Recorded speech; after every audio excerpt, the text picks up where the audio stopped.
Hi everyone. Thankfully. Sorry.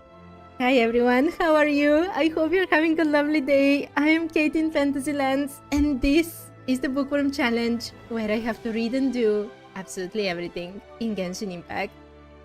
I'm sorry I'm starting the stream like this. My microphone was not working. I tried to start like a minute ago, and there was no sound. There is a sound now, right? Okay, everything is checked. This type of stress was not something I was looking forward to today. Okay. I hope you're having a better day than me. So, hi Vansh, I hope you're having a lovely day, unlike me. Okay. This was not what I wanted to start with today. Today was supposed to be such a cool day, searching for the proof of the Cognoscenti and everything. And the microphone was not even the first thing that happened today with the stream. I hope I can survive until the end of this stream. It seems a bit destructive today. So...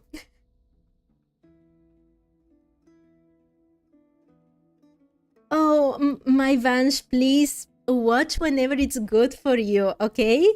Don't worry about it, and good luck with all your exams. You know, this can be a stressful time. Please sleep well, and I hope everything goes well on your exams. Okay, let me return.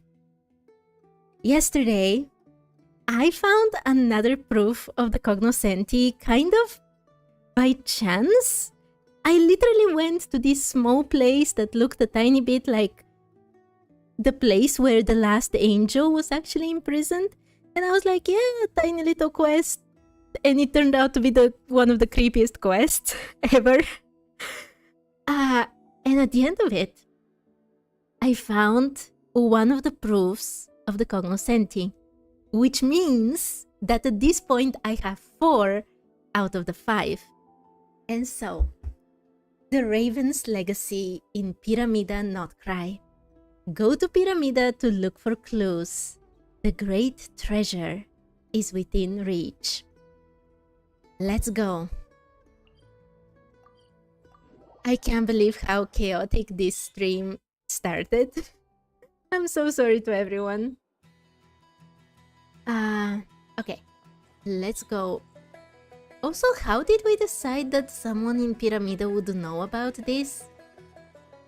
And by the way, I have not talked with any of the NPCs around here today.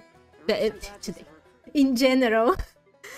I've done my dailies for today, is what my next sentence was going to be, and it kind of got put together.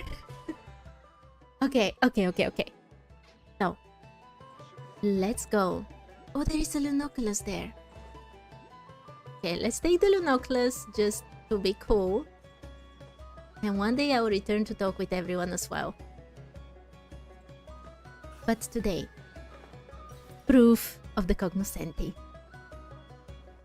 I really hope that this quest will be very good, because until now there were so many good quests with the proofs that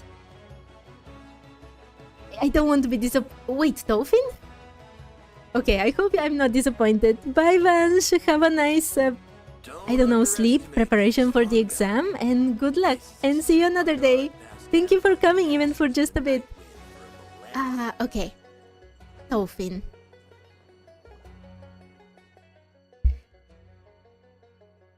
Dolphin, what are you doing here? Ah, fantastic. Just the duo I was waiting for. How did you know we would come here? Have you been following us since we parted at Blue Amber Lake? No, he hasn't. He has been all over the place. Right? I think I saw him in Nasha Town once. And then one time at the Frost Moon Scions. And he has so many lines, by the way. Like, I talked with him for at least an hour, I think, when I met him as an NPC and not part of a quest. And he had stories about so many of the nations we've already visited. Oh my Shaya, how are you? I hope you're doing fine. I've been watching some of your newest shorts with your cosplay of Lini. I haven't commented because I'm very good. I'm very bad at commenting, but they were awesome. And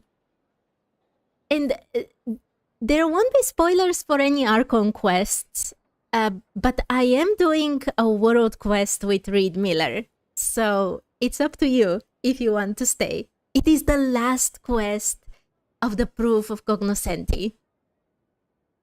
Okay, let's go. Yeah, I saw your shorts. I saw them. I just didn't comment, but they were awesome. Okay, let's go. I was only joking. I came back to visit my parents, and just so happened to be running errands here in Pyramida when I spotted the two of you. Paimon sees? Huh? So you have family here? What's strange about that? Just like a raven is born to raven parents, people don't magically appear out of thin air. Wait, now that I think about it, Dolphin, you're suspicious for more than one reason. First of all, the first reason why I was suspicious about him is that he's basically a follower of Venti. He's a bard, and he even mentions Venti. I don't know if he says specifically if he was a follower, but I would not be surprised at all. And the other thing, actually, is that he's a treasure hoarder. You don't see it much, but right here, there is the insignia. And we are doing Reed Miller's quest, who is the first treasure hoarder.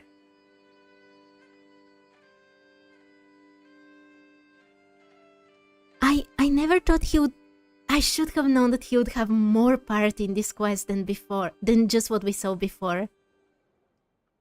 Oh my, hi Sivam, hi, how are you? I hope you're having a lovely day. And Shaya, yeah, I saw that the Lini costume had some trouble to go through, but it looked awesome. Okay, Dolphin. Are you... Wait. Wait. Weren't there many, mostly children, saying that they're descendants of Reed Miller or something like this before? What if he's actually his descendant? Reed Miller had a lover. We don't really know if he ever had children or not. That's not what Paimon meant. So, come to think of it, we're not really that close, and Paimon can see how it was kind of a personal question. Can I ask a question that isn't so personal?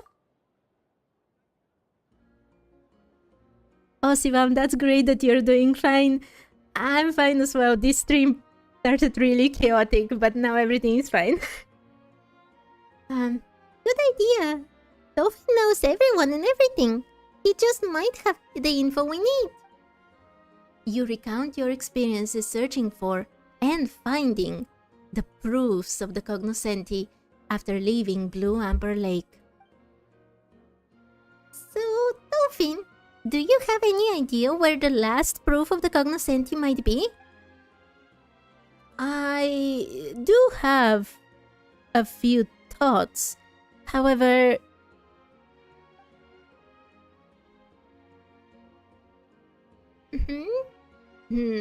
Seeing as it's the Traveler, she'll probably be fine.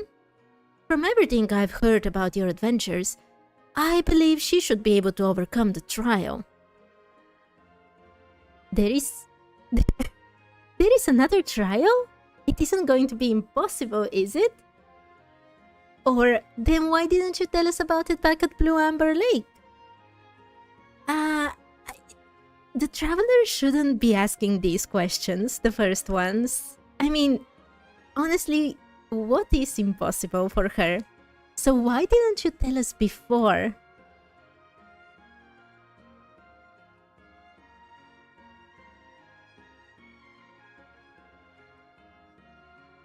Oh my Shaya, that sounds a bit sad, but I hope you're fine. You know, friends, even if they're not, you can't see them in real life, they can be awesome. Sivam, in the beginning, I had some trouble with the microphone. It didn't work for some reason, and I went full on panic mode. And before that, I also got confused with the days. Like, right now, the end of the week, from Thursday to Saturday, these are the days in which I have the most work, and honestly, my mind got completely destroyed. And yeah, I thought that today was the day when the live stream happens, and I was all ready to actually... I made the thumbnail for it, and I was all ready to start the stream with that in mind, and then I found out that it's tomorrow, and then I had to scramble back to return to what I was originally planning, and let's just continue with the quest. Please excuse my rambling. Okay. Well, the fact that we can meet here again is a sign that our fates are somehow intertwined. Rather than dwell on the past, we should look toward the future instead. Wow, that change of subject couldn't have felt any more forced if you tried. The last proof of the Cognoscenti is actually with my grandmother. I am on my way to visit her now. Why don't you tag along? Is this the quest that will lead me to the scary grandma? Because it definitely sounds like that. Okay, this stream will definitely kill me. Now I decided to choke. Wow. Yes, Sivam, it was absolutely chaotic. And I finished work very late today.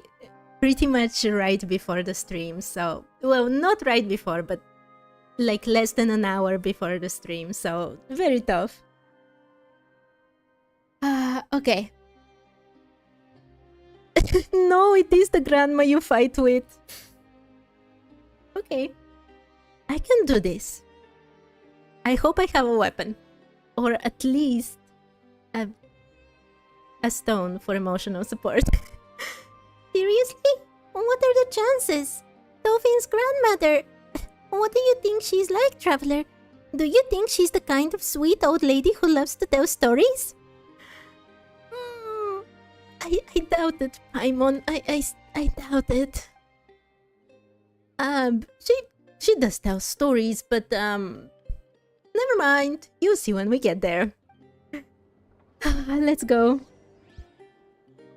Please don't choke. Yeah, I have a feeling that today I just won't survive the stream. There have been so many unlucky things happening that I might as well not survive, but I'll try. Freeze works against her. Yeah. Flins? Can you freeze? I guess not. If it doesn't go well, I'll have to use Kaya, who is not that weak anymore. I mean, look at him. He's actually pretty good. He has very scuffed artifacts, but if I have to freeze her... I'm sorry, Grandma. If I have to freeze you, I will freeze you. Okay, let's go. And she's right here, standing all menacingly.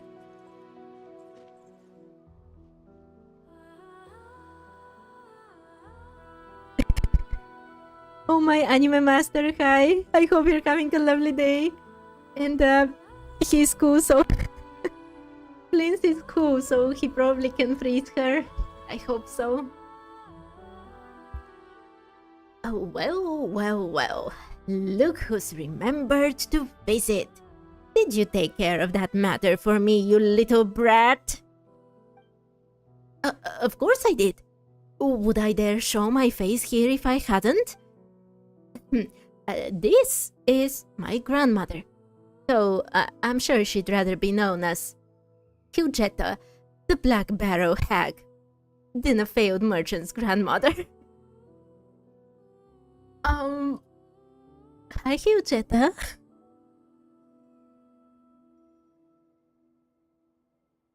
Oh, my overload also works, right? I already got a lot of people asking me why I used overload flints once. I don't think I want to answer those questions again. Kaya feels like the perfect fit for a treasure hoarder quest. Yeah, he absolutely is. Like, he even uses treasure hoarder coins for ascension, right?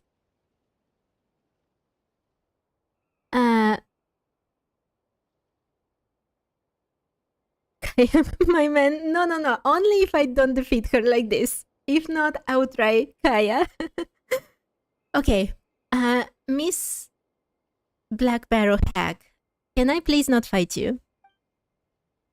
She doesn't look anything like Dolphin at all. She's far too serious.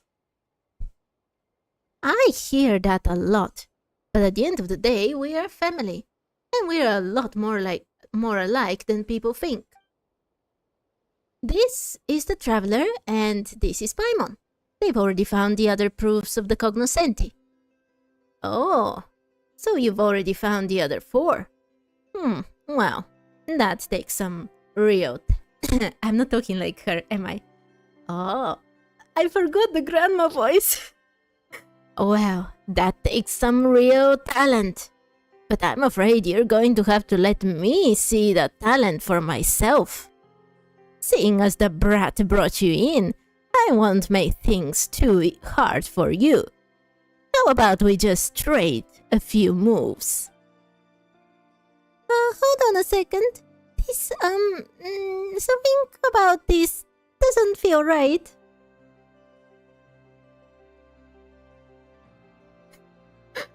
Oh my. You defeat her? To defeat her, you used Skirk? I do have a healer. What take? Kaya is better than Diluc. Oh my, and Sivam used Chaska to fly over her. I've only used Chaska in trials or on events when they've let us use her, but she has a very, very interesting fighting style. She's actually pretty cool.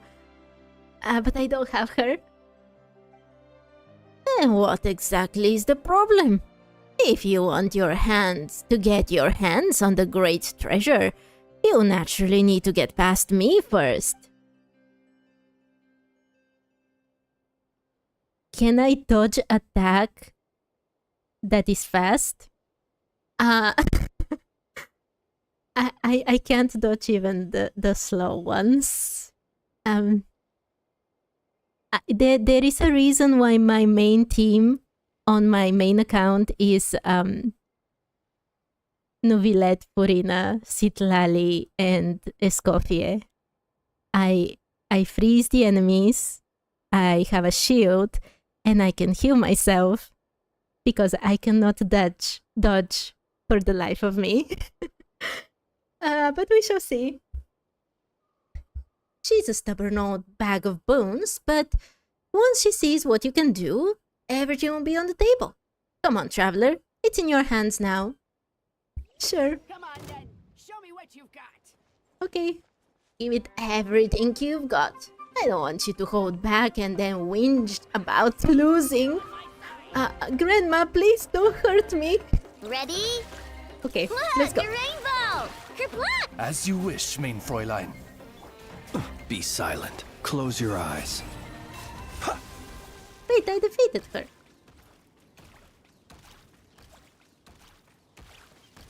Was she just weak because this is just the quest and the real one is kinda destroying everything inside?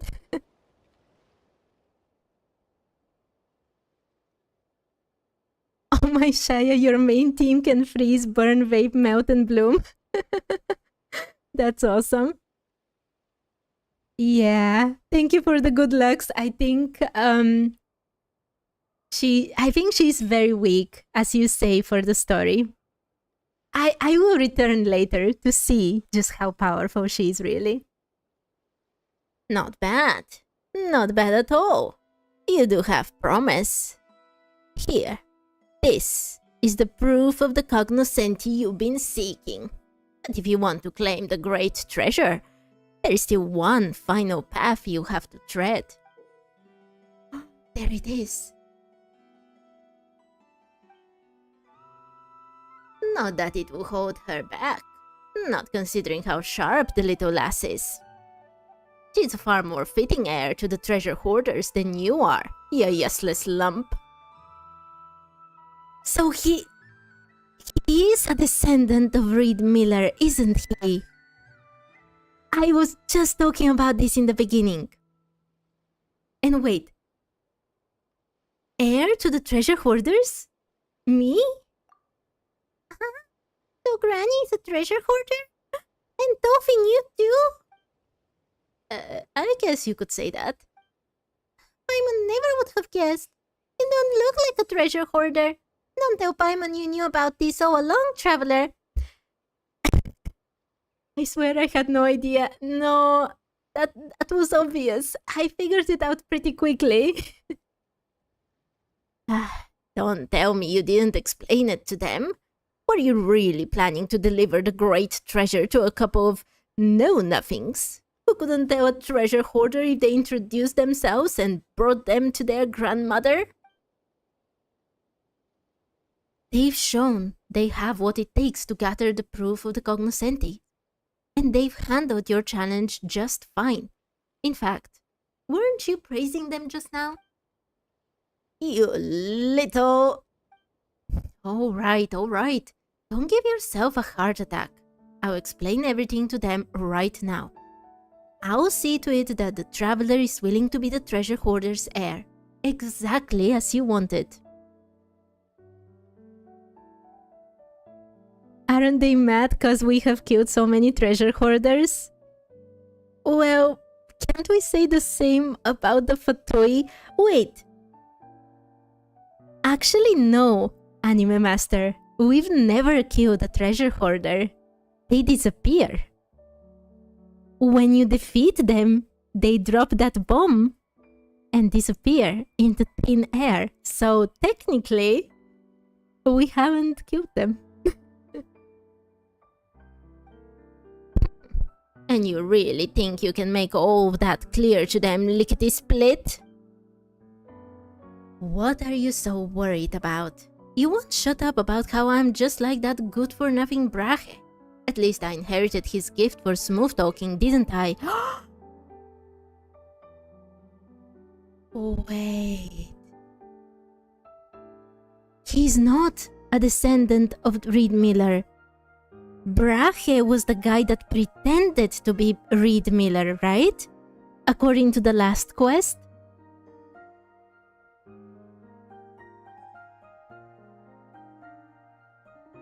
Though it's because it goes against the original goals of the treasure hoarders to be like Robin Hood. But the next generation is just stealing for the sake of stealing. That could also be the reason why they don't care. And there is also something special about their design. Can you notice that both of them have these specific like gems? Both here and on their shoes? Do you know who else has them? Venti. I know that I always go about my suspicions about Venti, but this time, this guy is also a bard and says that he's a follower of Venti. And the treasure hoarders were all about freedom in the past, whatever the new generation is doing. So I wouldn't be surprised if he's connected to them.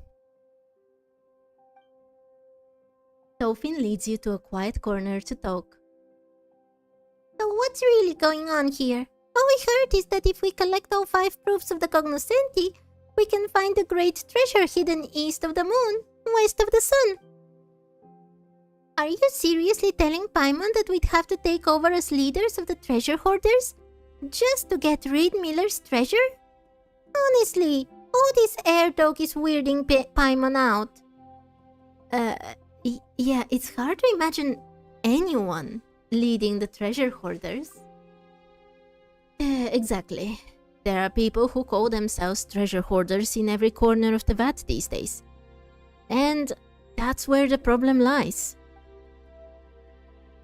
Theory, Venti is the leader of the treasure hoarders. I would say more than a leader, that he had something to do with the beginning of the treasure hoarders. Because Reed Miller, he was actually one of the nobles at Snezhnaya. And for some reason, he stopped being that. And he was made to steal in order to not be... basically to make him a criminal. I think that he probably started thinking about freedom and how to make a better Snezhnaya, something similar to what happened in Mondstadt, and that's how he kind of found Venti as a god, or something like this. And that's why he started the treasure hoarders, to be free to go anywhere they want.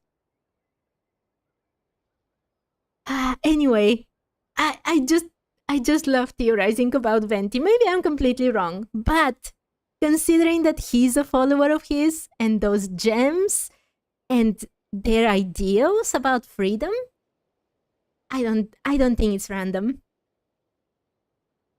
While we might be able to face reality, my stubborn old grandmother still dreams of a day when the treasure hoarders can restore their glory from the days of Reed Miller.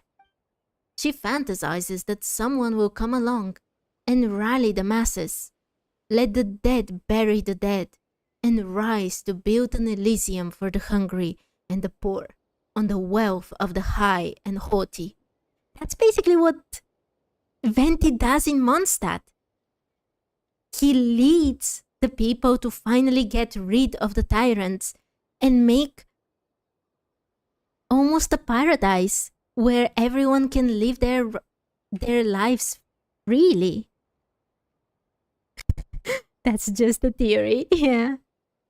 If you've seen One Piece, it's similar to Sabo's backstory, part of nobility, but hated their mindset towards the poor. Unfortunately, I haven't seen all of One Piece. I stopped a long time ago, but that sounds awesome. Oh my anime master, me too. I am absolutely super curious and super suspicious of both Venti and Zhongli.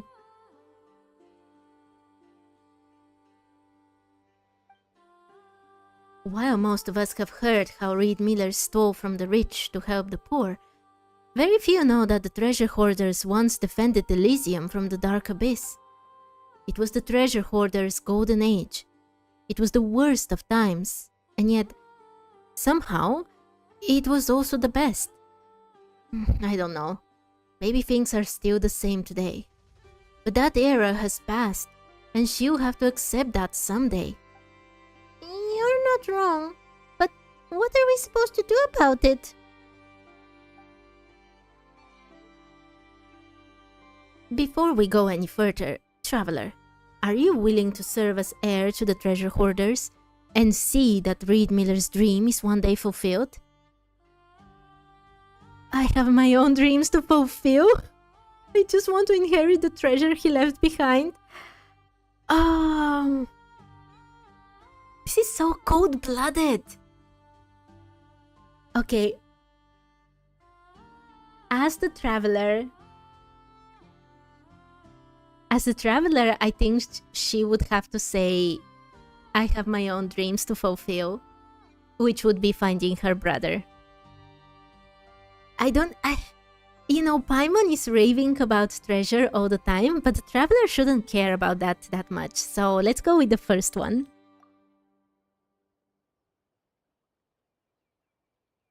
You love how Genshin is focusing on lore even on small enemies like treasure hoarders. I wouldn't say that they're small enemies. I mean, in terms of power, yes, sure. But they've been here from the start of the game. And if you think about it, one of the most suspicious and creepy things that we ever said in the very beginning was a treasure hoarder that was on his knees praying to that inverted statue of Venti all the way back in the beginning. And I've always been very, very interested in their backstory. So I'm happy they do it right now. And hi to the new people. I hope you're having a lovely day. And see you soon, Sivam, I guess. Let's continue. Haha. Just as I thought. Then, how about we do it this way? Let's put on a little show. Again? That's what you said back at Blue Amber Lake. Sure, you helped us get the proof of the Cognoscenti back then, but who knows when you use those same sneaky tricks on us? Why would I do anything to thwart you when we're already such good friends? Now, instead of being suspicious, how about we focus on what we're going to say? You have a brief discussion with Tofin about how to convince Hyujeta. According to Tofin, simply mentioning the name Avrelian should be enough to gain her trust. And if she ever brings up the name Brahe, all you have to say is that you don't agree with his methods. As for who these two people actually are, Tofin says it's a long story and promises to explain everything in detail when he gets the chance. Brahe is the one that pretended to be Reed Miller, according to the last quest, but who is Avrelian? I don't think I've heard that name before. So, what do you say, little lass? Are you in? I will fulfill Avrelian's dream. Good, that's the spirit. If it weren't for the little brat acting just like that good-for-nothing Brahe, the proof of the Cognoscenti wouldn't have been scattered and lost for so long.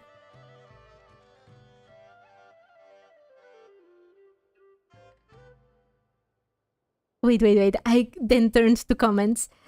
As from what you remember, the inverted statue of Venti was in Liyue? Yeah. That's why both of them are super suspicious, both Venti and Zhongli. There is so much that we don't know about them. Okay, let's continue. We're nothing like Tofin, or that Brahima Collet fellow. You can rest assured. Even I have to admit that the Traveler is the most suitable candidate to inherit the great treasure. Then it's settled. All that's left is for you to retrieve the great treasure.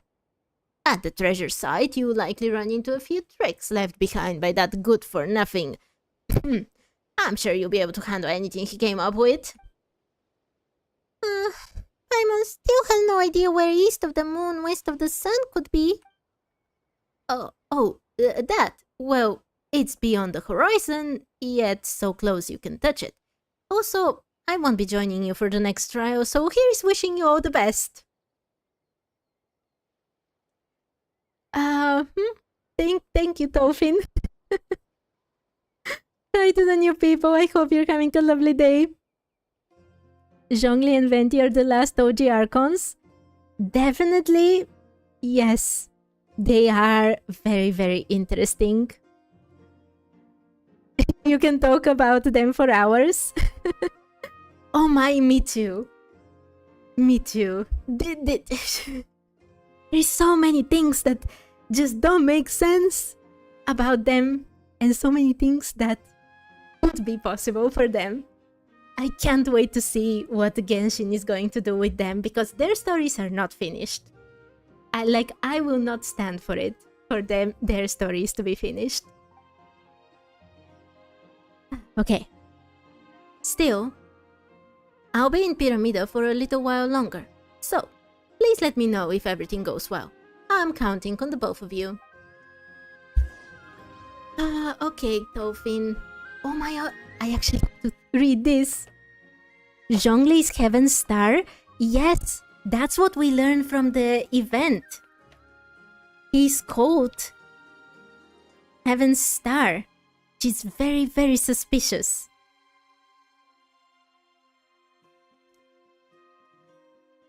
Okay, this will be a lot of lore now. For the Memorata Cognoscenti's Jest, a quest item, an artificial flower stained with rust. It is said to be a keepsake from Reed Miller, the founder of the Treasure Hoarders.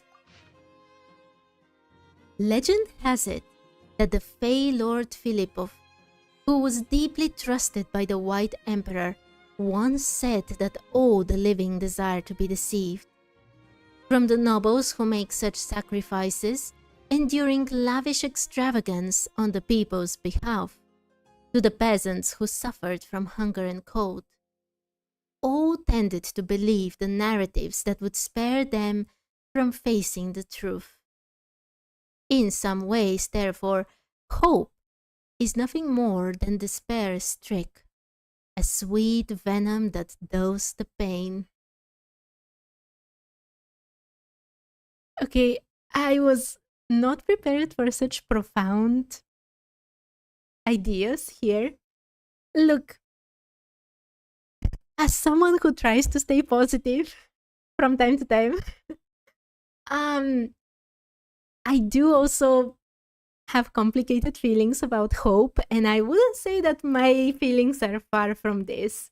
Like, hope is very good sometimes, but I also think that a lot of people, not in Teyvat, but in general, have false hope and believe in lies just because that's easier. So, I can't believe they're hitting us with this here. But interesting, the Fey Lord. Why even the nobles? I wonder. Why does he say that they have to make such sacrifices? Is that sarcasm? Or is it an actual thing?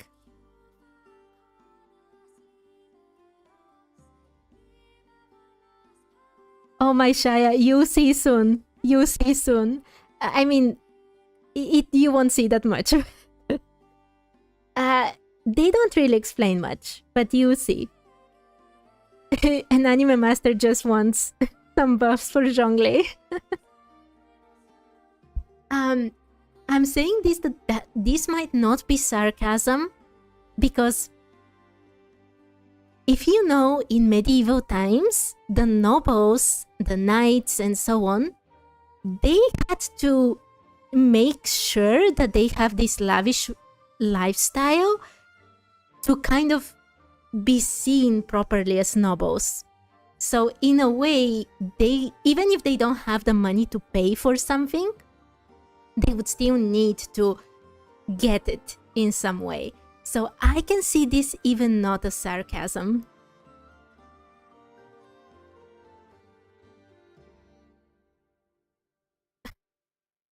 Oh my anime master, I hope you get your Staff of Homa for, I guess, Zhongli.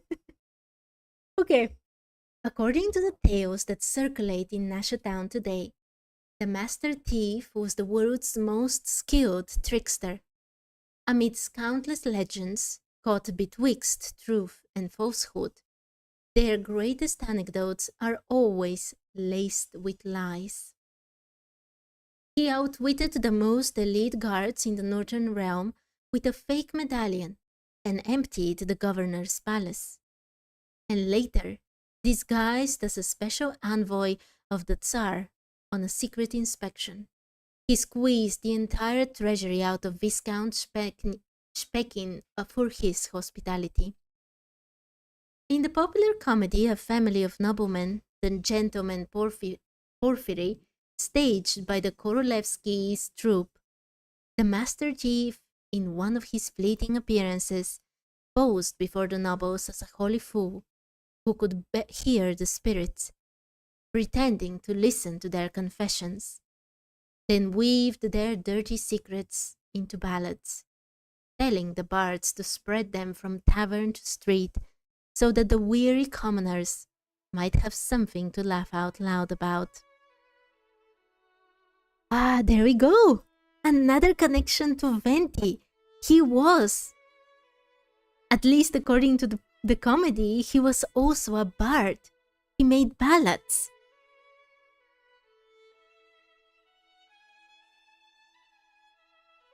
In 6.4, Roland is coming, and he accepted the power of the abyss.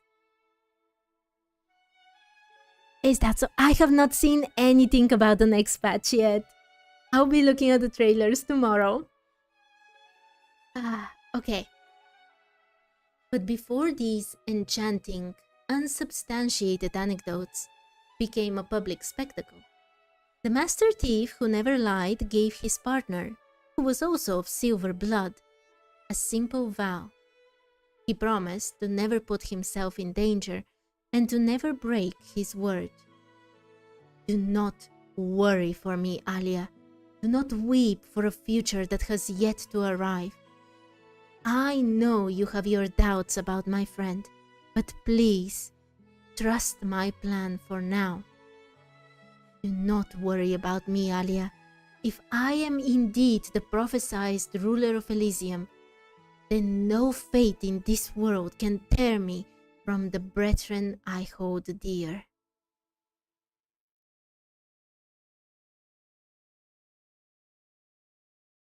Venti has a line that he knows all the ballads in the world. I would not be surprised at all.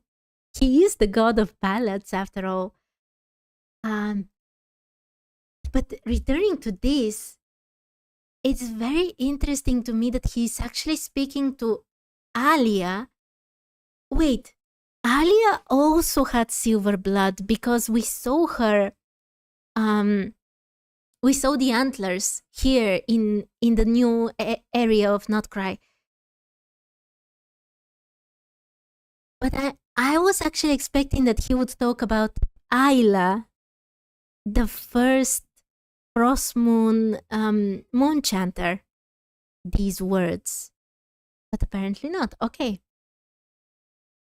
Those were the last words the first Master Thief left for posterity. If only the girl who accompanied him could have been like her little twin sister. Watching the silver thread come to its end, that moment would surely... Time, however, is ruthless to all. Even that regret would become an old memory from the time before the Master Thief ascended.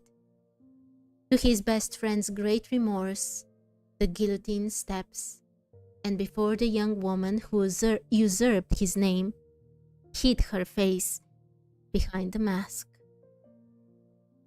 Laugh at their fearful lies, brethren, for they cannot kill Reed Miller, the Master Thief. They have but murdered a single crow, but with tomorrow's light, a murder of crows shall rise to be at my back. At his execution. And he's basically saying that,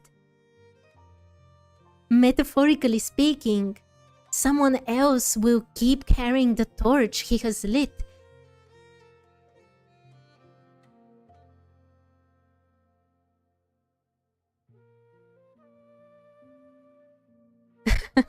Oh, my anime master, that is really cool. That I don't know how this appears in Chinese, but this works so good in English. Even though they're supposed to be ravens, right? Okay. So the last... Interesting. This fake artifact that is a flower of life, actually talks about his death. Hugetta? Hurry. Retrieve the great treasure. Okay, Hugetta, please don't be mad at me. I will hurry. Okay.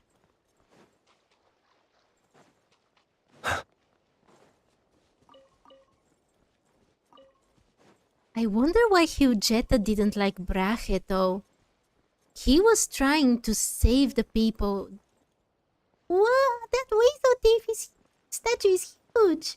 It's got 5 iron coins hanging from its tail. Wait, don't we have 5 proofs of the Cognoscenti? I was saying that I'm surprised that Hugetta doesn't like Brahe because he tried to save the people in that very creepy place here that I explored yesterday. Oh my, this looks so cool. Okay.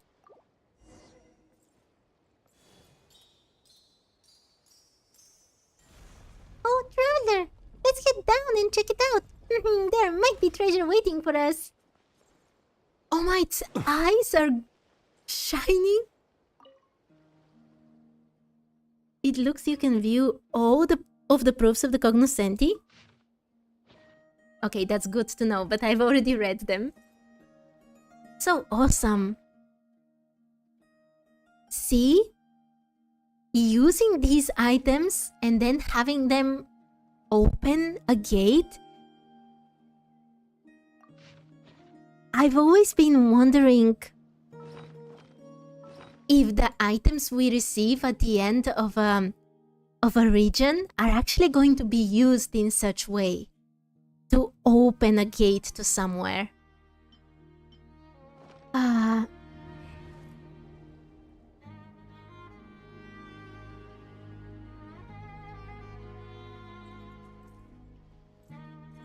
Shaya, you were here yesterday?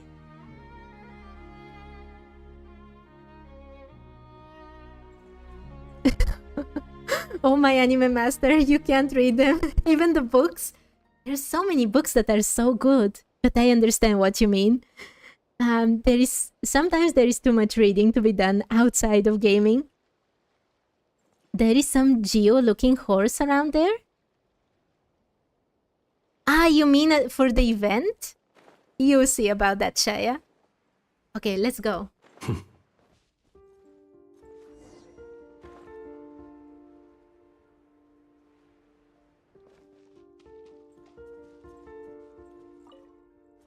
Hey, there is a weasel here. Oh my, there's so many weasels here. But they all escape.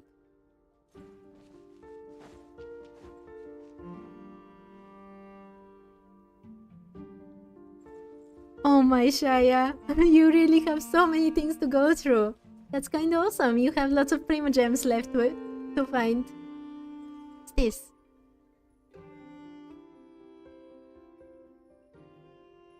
Suspicious note. Gold is noble and silver bright. But which metal would truly please the iron-faced gatekeeper's sight? As the saying goes, like coals to like, so perhaps the answer is already cut and dried. A line of tiny text is written in the corner of the notice, easy to miss if one isn't paying attention. And if all else fails, winning by brute force still makes you the hero. Oh my, that sounds like me when I have to do sneak missions. Paimon doesn't get it at all.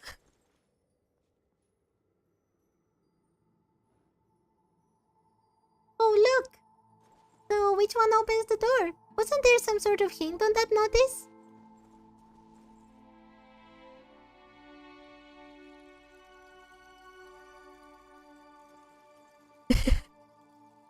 Okay. I read your comments about the books, but I'm trying to concentrate on the 3 keys. The door... Wait, open the door. The door doesn't... Is it gold? This doesn't look so much like gold to me. They said that like goes to like, so it has to look like the gate, right? I definitely don't think it's the silver key. I think it's the metal key, to be honest.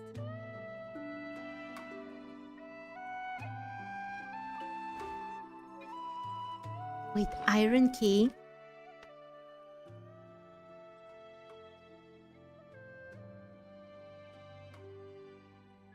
Iron key, a quest item, a plain iron key, one of the most ordinary and easy to find keys around. Can I take all of them?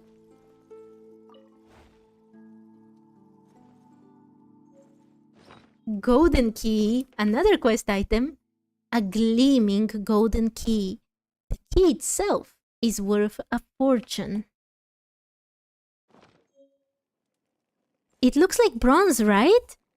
It does not look like a gold to me.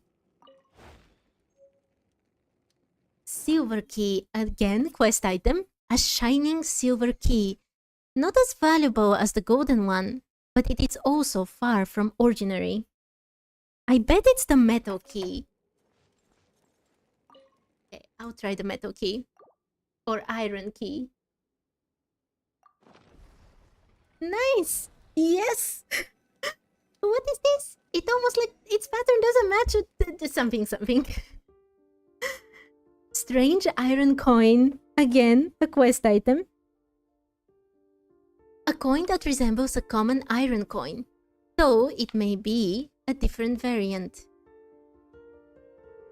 Interesting. Is that the first design for the coins that the treasure hoarders use?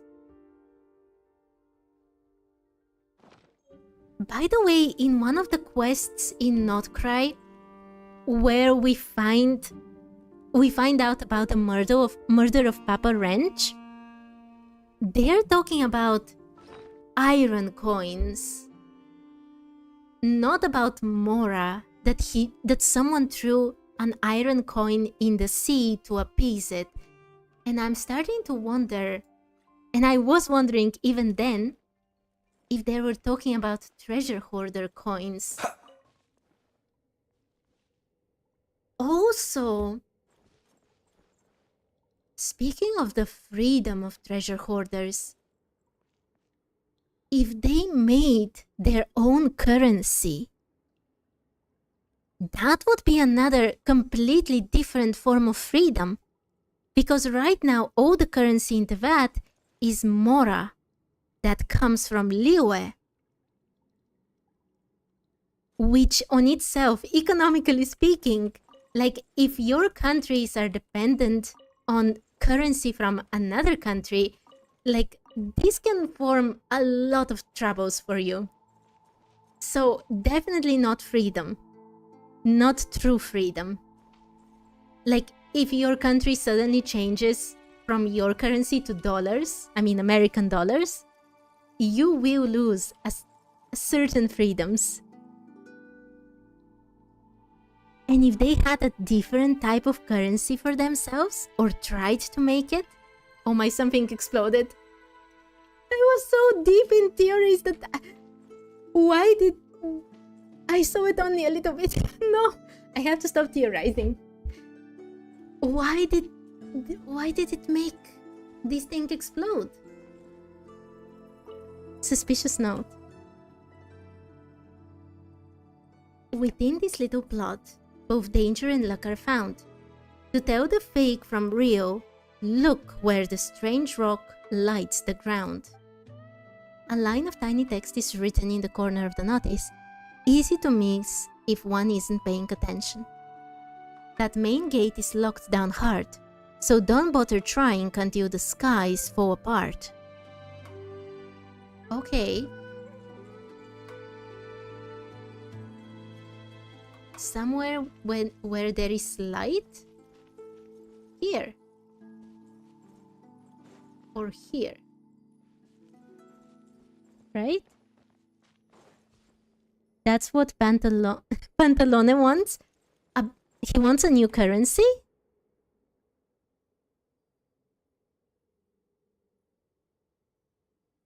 I have read the Elemental Gems. I know, for example, that the one for Pyro still has a part missing, where the strange rock lights the ground. Okay, strange rock lights the ground. It's this one. The light is actually coming from it. Okay, dig.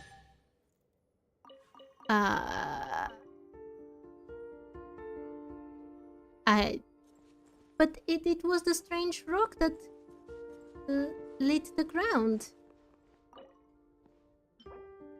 Okay, this key does not look very nice.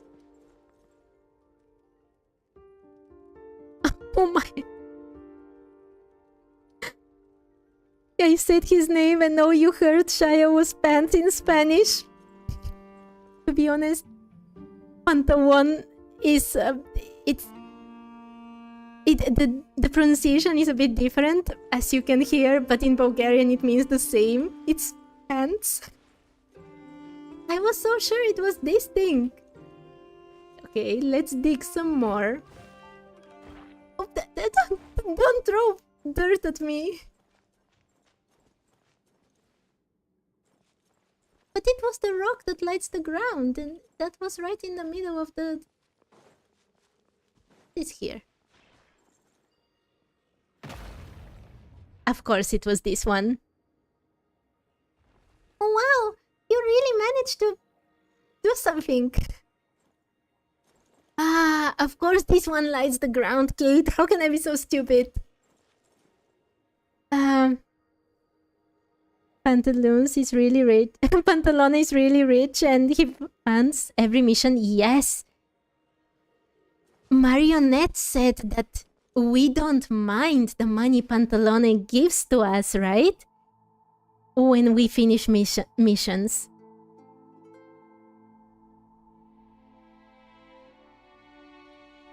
Tuttore being a college dropout. And Pantalone being pants. Yeah, they have it rough, let's be honest. It's not easy to be a fatui. Okay. Let's get this one. Iron key. A quest item. A plain iron key. One of the most ordinary and easy to find keys around. This is a lie. The previous iron key was definitely ordinary, but this does not look ordinary, I'm sorry. People ought not be so frightened. This definitely is influenced with Kuvaki. Okay, let's go. there are more of these. No way to trap. Not expect this. Genshin, my heart already stopped several times with the chaotic start of this stream. Please.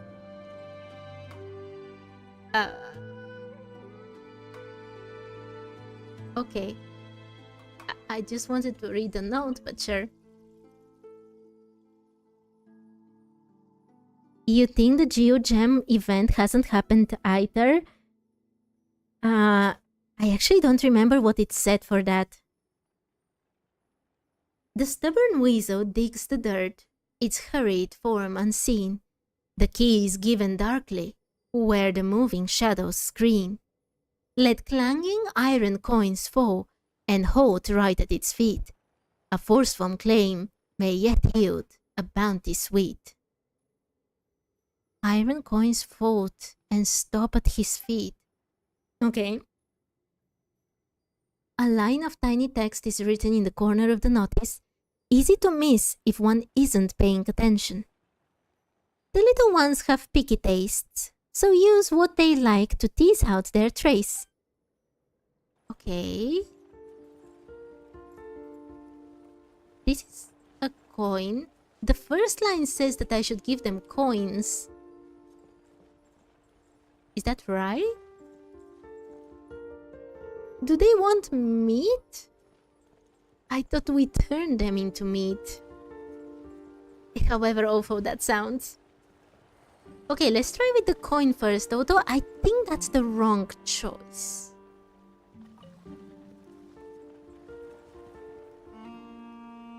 Wait, do I actually have to manage to hit one of them? That's not gonna work. Wait, it did.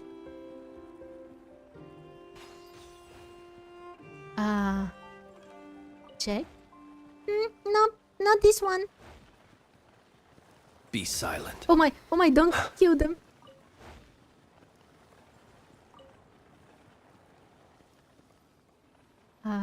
Please don't move.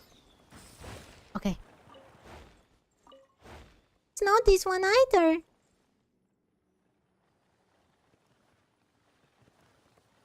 Just wait, your heart will come out and will say stop playing and take rest.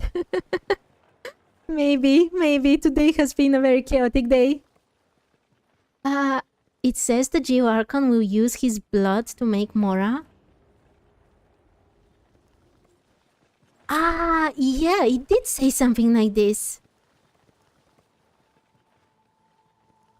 Zhongli used to make Mora on the spot. Yeah, I always thought that it was actually talking about the events until now. That is how he used to make Mora. And now they have to change it. Close your eyes. Oh my. There is only one left.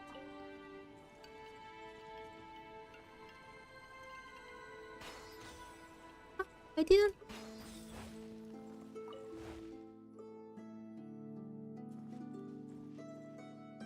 Did I do it wrong? Okay. Never mind. Whatever the idea was, I got the next key. Another iron key. Quest item. A plain iron key, one of the most ordinary and easy to find keys around. This time, normal looking one. Okay. I do think I was supposed to use something else and not the coins.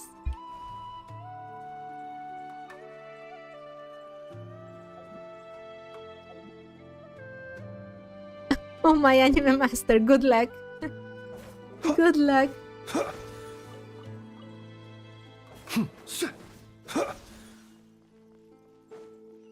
Wait, how big is this place? It's not directly under Pyramida. Red Shade Mire? Interesting. Very interesting plants as well. Wow, so shiny! We want it so fast. Come on, let's go take a look. Oh my, this actually looks awesome.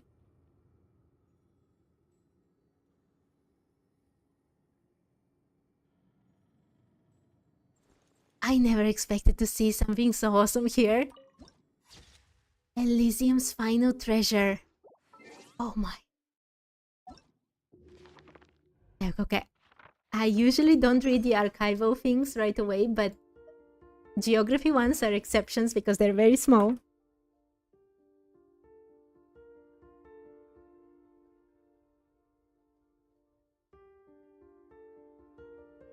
Elysium's final treasure. Reed Miller's great treasure. Let the dead bury the dead, and rise to build an Elysium for the hungry and the poor on the wealth of the high and haughty. Okay. Not Cry is so amazing.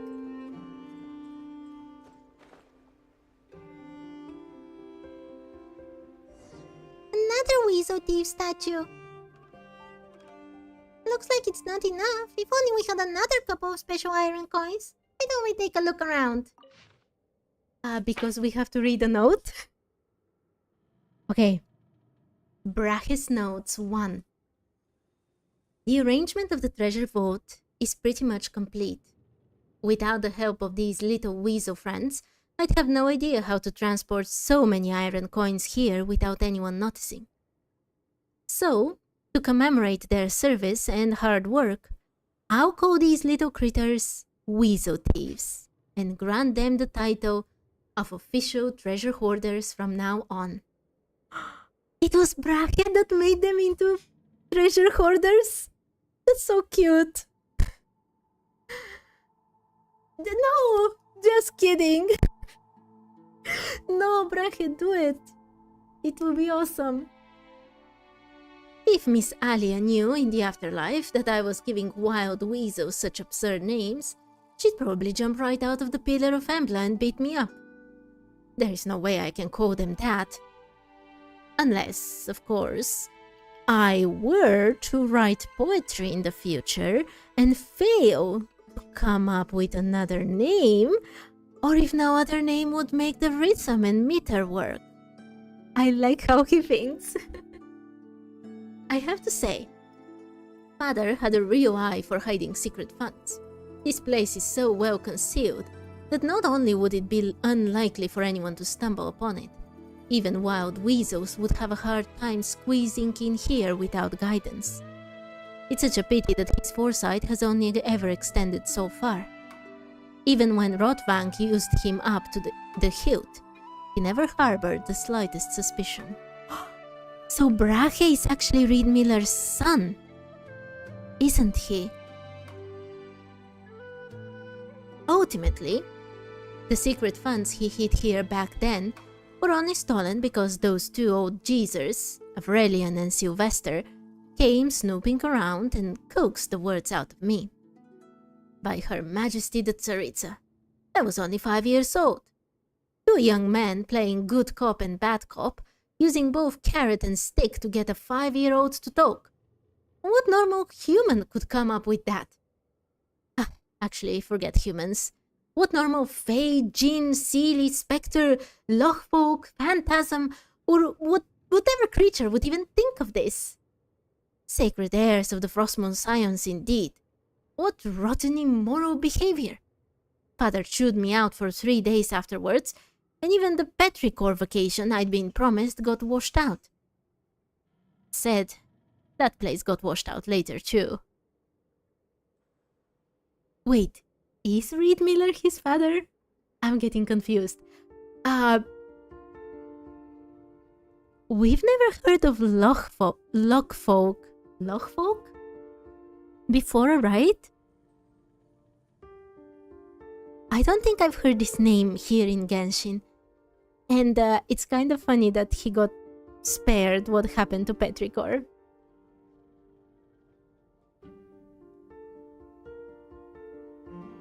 What's sleeping? Our heavenly principles, are they taking? Why are they not waking up? I have a theory why they're not waking up, but I don't want to tell it here. Maybe I'll make a video about it, but I have not been having a lot of energy these days, or free time these days, with energy to go with it, to work on it. But I do have a huge theory about it. I mean, my theories are mostly wrong, so don't be too excited, please. Okay. What's more infuriating is that when I brought this up to Sylvester a while ago, he actually claimed he couldn't recall how he'd deceived me back then. Just that Avrelian claimed to want the children to lead better lives. I completely understand their thoughts and actions. Return all the wealth Father had plundered to those poor children. It was the right thing to do. But really, did they have to do it through me? Was I really the sole avenue through which a breakthrough could have been made, gentlemen? Okay, so Reed Miller is his father. I love his style. I love the way he writes.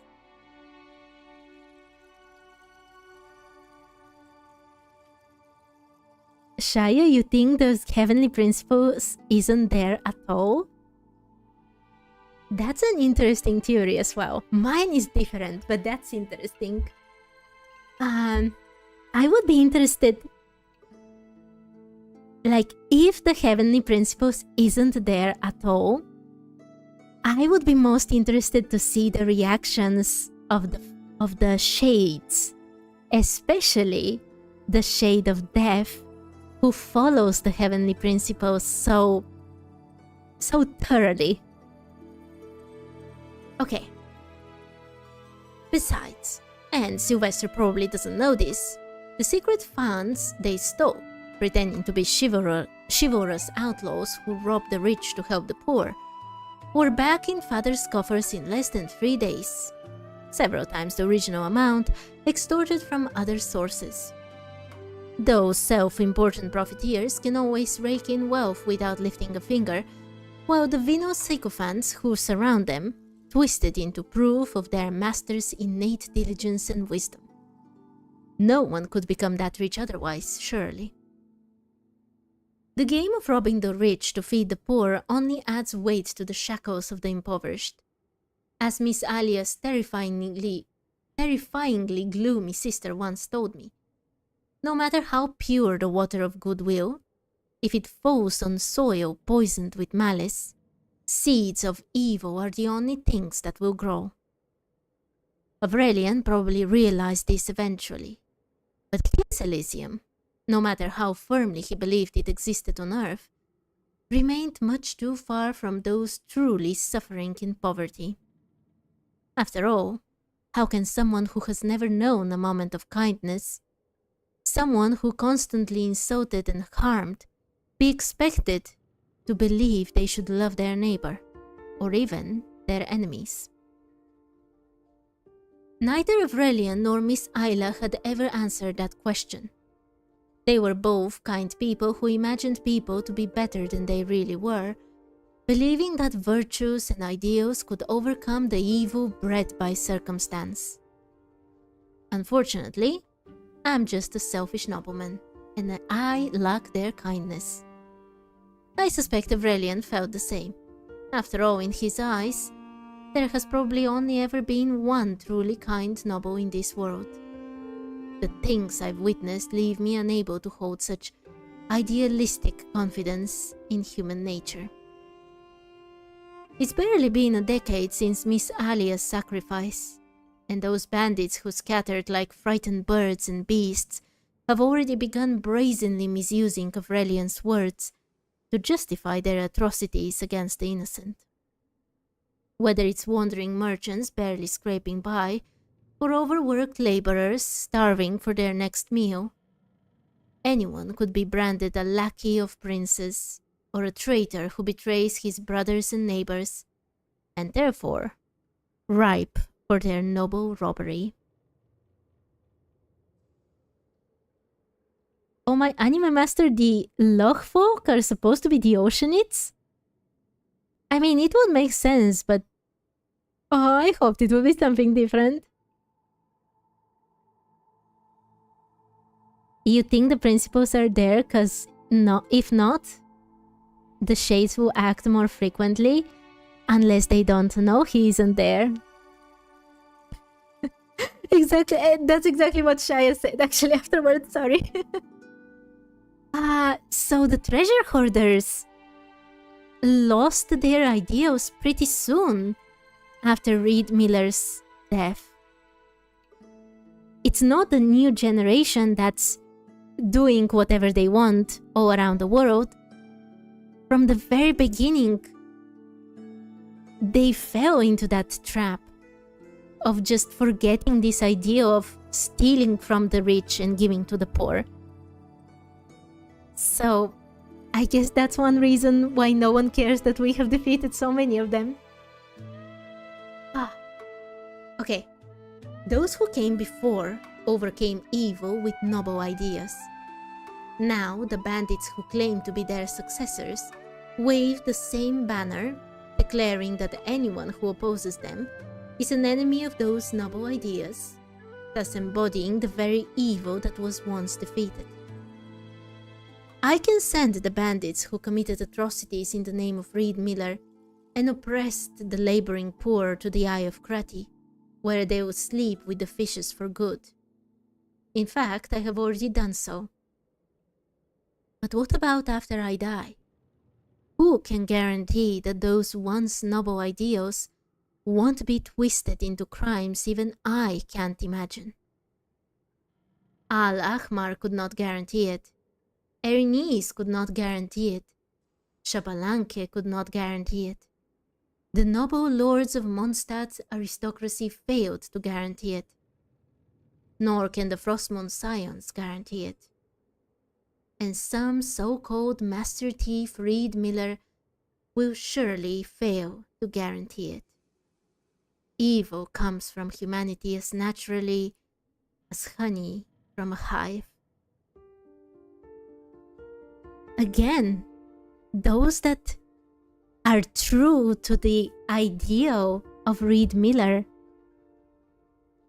are also very learned. They know about everything that is happening around the world. Just like Venti knows all the ballads, right? I'm neither Avrelian, nor Sylvester, nor Miss Alia, who enchants me so. I cannot place all my hope in human nature the way they did. I don't want the name of Master Thief Reed Miller to fade into history, forgotten by all. What's more, I don't want that name and the ideals it once stood for to be twisted by future villains and reviled by the public. Hence, there is only one solution I can think of. Let these so-called ideals be buried by history. Let us smother them beneath countless contradictory, absurd, laughable, yet irresistible stories, until every trace of meaning is worn away and only a sweeping legend remains. This way, anyone who commits evil in our name will never be mistaken for a serious idealist. Rather, they shall be dismissed as childish dreamers, drunk on romantic tales. But that's actually so cool. So the reason there are so many tales about Reed Miller is exactly to make sure no one really knows what happened. So they can all be dismissed as fairy tales, as something that doesn't really matter.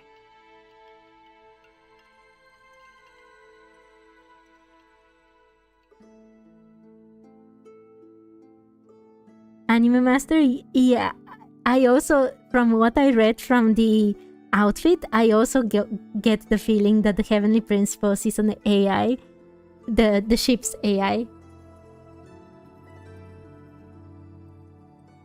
Is this guy from Natlan? Xbalanque is the first Archon from Natlan. This guy, this is Brahe, the one that pretended to be Reed Miller, and, based on this text, I guess his son. He is not from Natlan, but just like Tofin knows stories from all around the world, as a follower of Venti and a bard, this one is also a true treasure hoarder, another believer of freedom, even though he's very, very negative about whether people can actually do good. That's why he knows about everything that has happened at his time and before his time. The travelers are the Heavenly Principles. I would say that they could become the Heavenly Principles and take their place. The writer, yeah, Xbalanque is the only... But they also mention Al-Ahmar, a god, and Erinys as well. And then the nobles. Okay, where was I? Yes, here. Greed always outlasts ideals. At least that's what I believe. As long as the tale of the great treasure continues to be told, there will always be gamblers dreaming of making a fortune overnight, repeating the name of the master thief Reed Miller endlessly. Better a harmless name, one that lets the poor laugh from the heart, one that gives them just a little more courage to face tomorrow, than a banner that villains would seek to claim. If the rebels of some future age truly need a new banner, they will find a hero who belongs to their own time. And whatever that hero's name may be, it should never be Master Thief Reed Miller. That is so amazing. I don't know why Hyugeta doesn't like Brahe. I think the way he thought of disguising Reed Miller's past was brilliant. Maybe she just didn't accept how negative he was. Because even though there are many people who are greedy and awful in many different ways, I don't think he should go so far that evil is like the center of humanity. Like, there is a bit of hope. I hope it's not false hope, but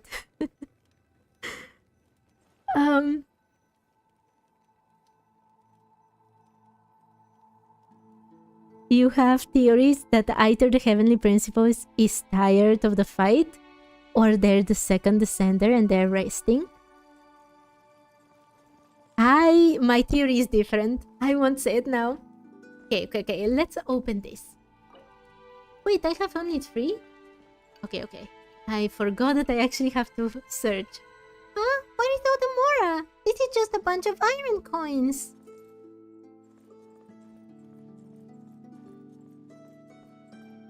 Huh? There is a chest here that I can't open. Wait, is there something on top there? Another one of these?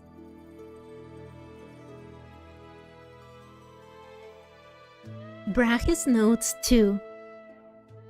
I never imagined that someone would find the treasure vault just 3 weeks after I'd set it up. Oh, my poor guy. Oh my, if this is the treasure vault, he put so much work into it and someone found it after 3 weeks. Oh my, that's ridiculous. What surprised me even more was that I actually recognized the person. I never thought I'd run into him here. Dmitry Dubrovich Sukhotin, trusted aide of the Grand Duke Filipov, third-class military officer, chief instructor of the Snezhnayan Royal Military Academy. If I remember correctly, he was promoted to this position the year Aurelian enrolled, occupying said cushy, lucrative position until the Khanrian disaster. He would even host foreign dignitaries occasionally, such as the commander-in-chief of Fontaine's Great White Armada, the Grand Master of Mondstadt's Knights of Favonius. In short, he was a real show-off. According to official records, he had long since died alongside His Majesty the Tsar, sacrificing himself for the nation. Not that this is anything new. Even Aurelian once appeared as deceased in the records. One can always rely on the unreliability of Snezhnaya's civil system. What surprised me was that the old man before me seemed almost entirely different from the spirited, haughty, and overbearing officer I once remembered. I don't know what he endured, but he looked far more gaunt and aged than his years. The moment he saw me, his first instinct was to draw his sword and strike. Luckily, I reacted in time, parrying his blade with Aurelian's gauntlet and shouting his name. He froze for a moment, muttering incoherently for a while. It was as if he hadn't used human speech in ages. Finally, he forced out his first phrase, asking who I was. This sounds like the curse, which would be very weird. He was gaunt, aged past his ears, not even being able to speak properly. It almost sounds like he had been alive far longer than he was supposed to, with the curse of immortality, or even that he was almost turning into a hilichurl. But he's Nezhnayan. He isn't supposed to be part of that curse, right? Okay, I spent a long time talking with the old man. He said he no longer remembered me, but he remembered my father's name, of course. He'd abandoned his own noble title and name long ago, choosing instead to spend the rest of his life protecting the children of the borderlands. Those homeless children wandering through wastelands. At first, I thought he built a shelter. I didn't realize the children had never even seen him. He slew the wicked villains who sought to harm them out of their sight. As for why he did it, what truly happened in Khaenri'ah, and how he ended up in Notcry, he refused to say. Naturally, I didn't press further. Half Khaenri'ah? It could be, but why was he in Khaenri'ah if he was from Snezhnaya? Do you think during the Khaenri'ah disaster many Snezhnayans actually went specifically to Khaenri'ah? That would be very interesting. Khaenri'ah is supposed to be somewhere below the Sumeru Desert, isn't it? With that Khaenri'ah gate?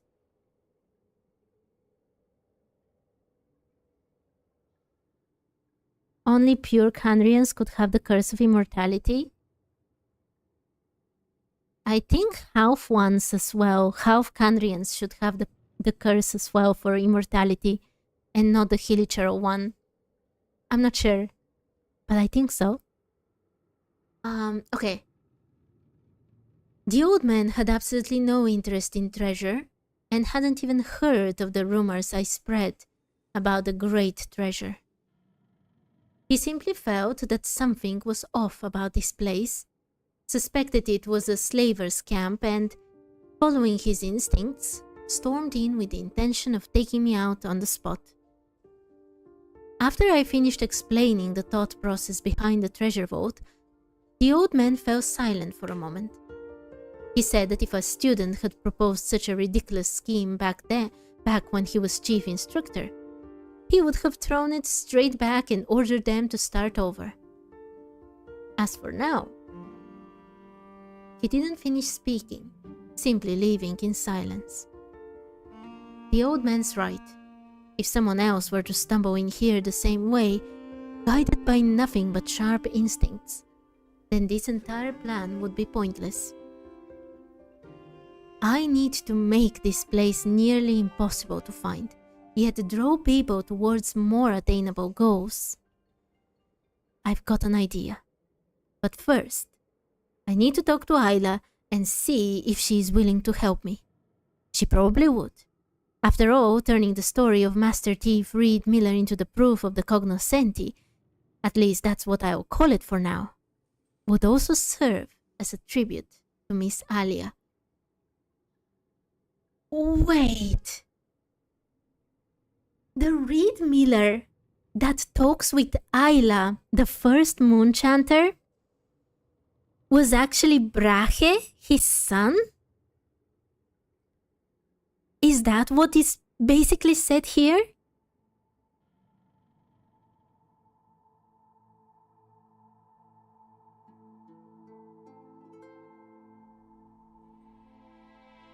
Abandon all hope, ye who enter here. Yeah, exactly that door.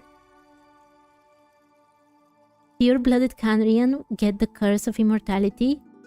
Half-blooded were made into Hilichurl. Ah, yeah. Actually, yeah. Because of... Oh, what was his name? When we were in Sumeru with Daneslave? And... we enter into the memories of our sibling.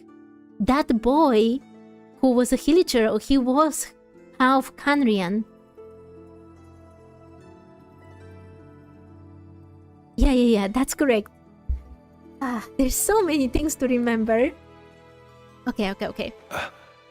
I'm really bad at remembering names, by the way, so I'm sorry when I can't remember them. Wait, there is another note here. How many notes are there? Carrie Bear! Yes, thank you both, Carrie Bear.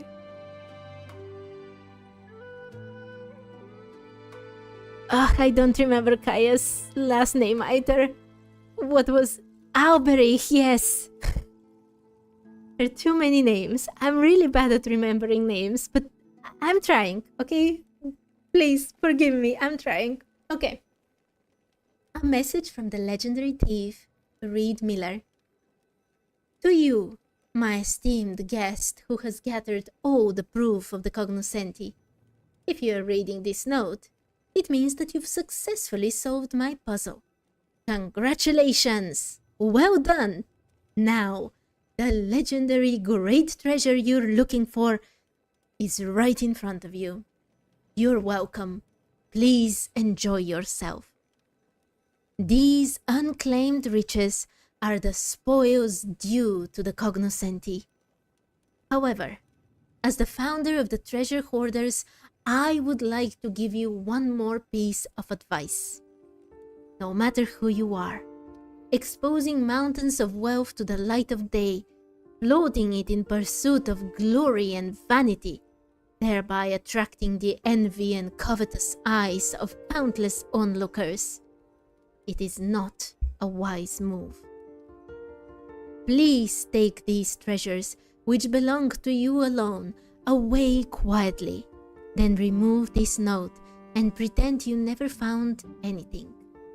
Let people believe that the proof of the Cognoscenti still lies scattered across every corner of this continent, waiting to be gathered by those fortunate few chosen by fate. Let the story continue to circulate. Let those who dream of sudden riches continue their hard work. This way, the wealth you've obtained after countless trials will sit much more safely in your hands. Master Thief, Reed Miller. But not. That note was definitely written by Brahe. Kaya Rangvinder. Okay, so his idea was to also let us take all these coins that we can't use and then let other people still search for it even though it was hopeless. Interesting. Check. No, stay here. Stay here. Come on, wait. Just stay here. Yes. I made so much effort for it to throw dirt at me.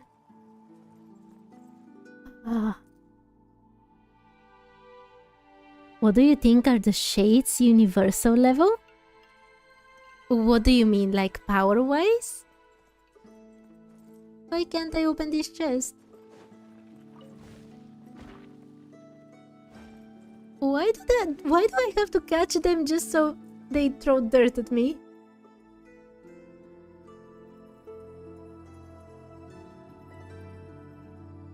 Please tell me the chest wasn't empty. Also, are there more notes? I found 3 until now. I think there is one right there.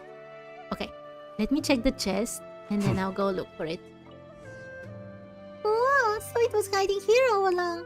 There could be more chests hiding under all these coins, but between the two of us, we'll be taking forever. I actually kind of forgot that I was using... that I was searching for 2 more coins.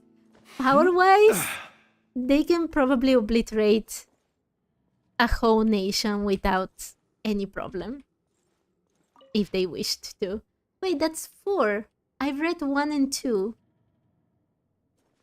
I need to find 3 first.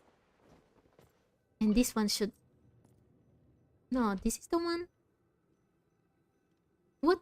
What? Ah, they're showing me the coin, right? That's very nice, but... Can you also show me the note, number 3?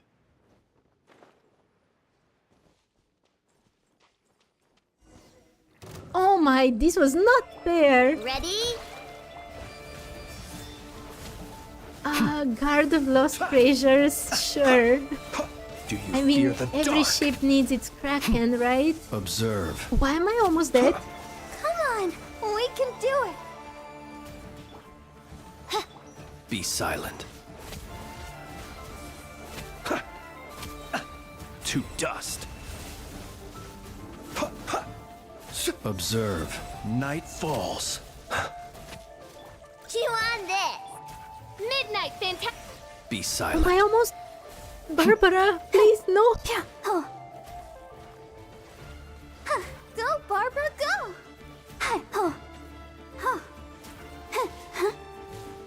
I'll protect us. Observe. Do you fear the dark? Close your eyes. What was with this octopus? Why did they betray me like this, those weasels?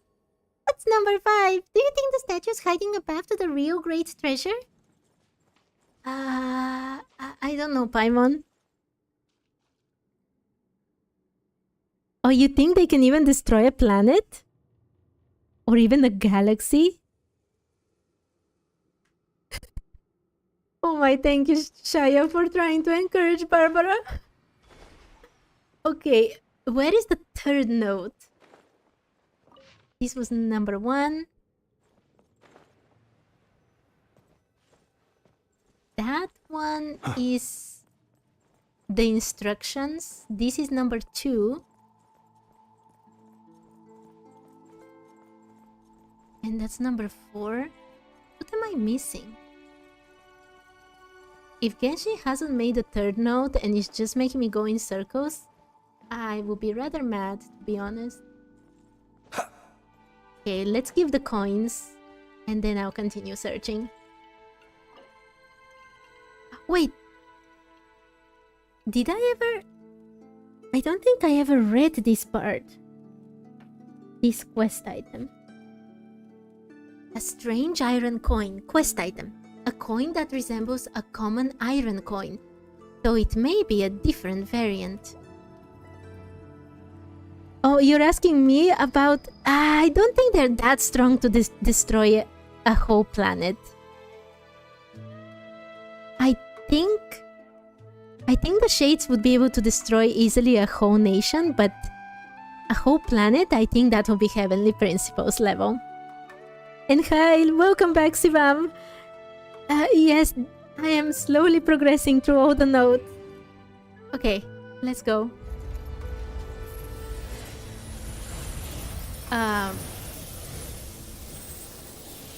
Is my treasure going away?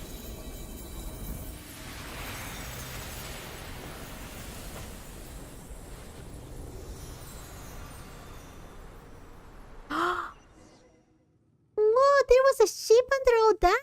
So that weird boat, but why a ship? Oh, who cares? The great treasure could be aboard. Come on.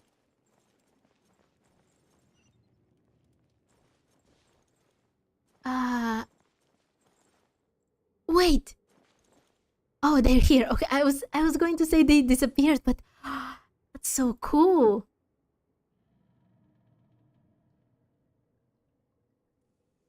That's why they needed to be made of iron. So they can be magnetically Goodness, attracted like how this. the world has changed.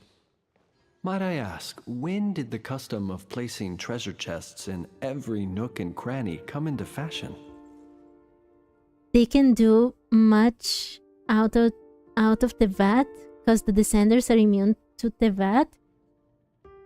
I don't get it.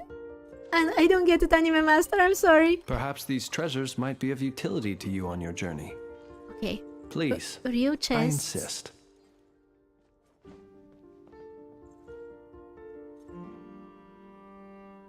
Plinth would be a cool captain for a ship. Okay.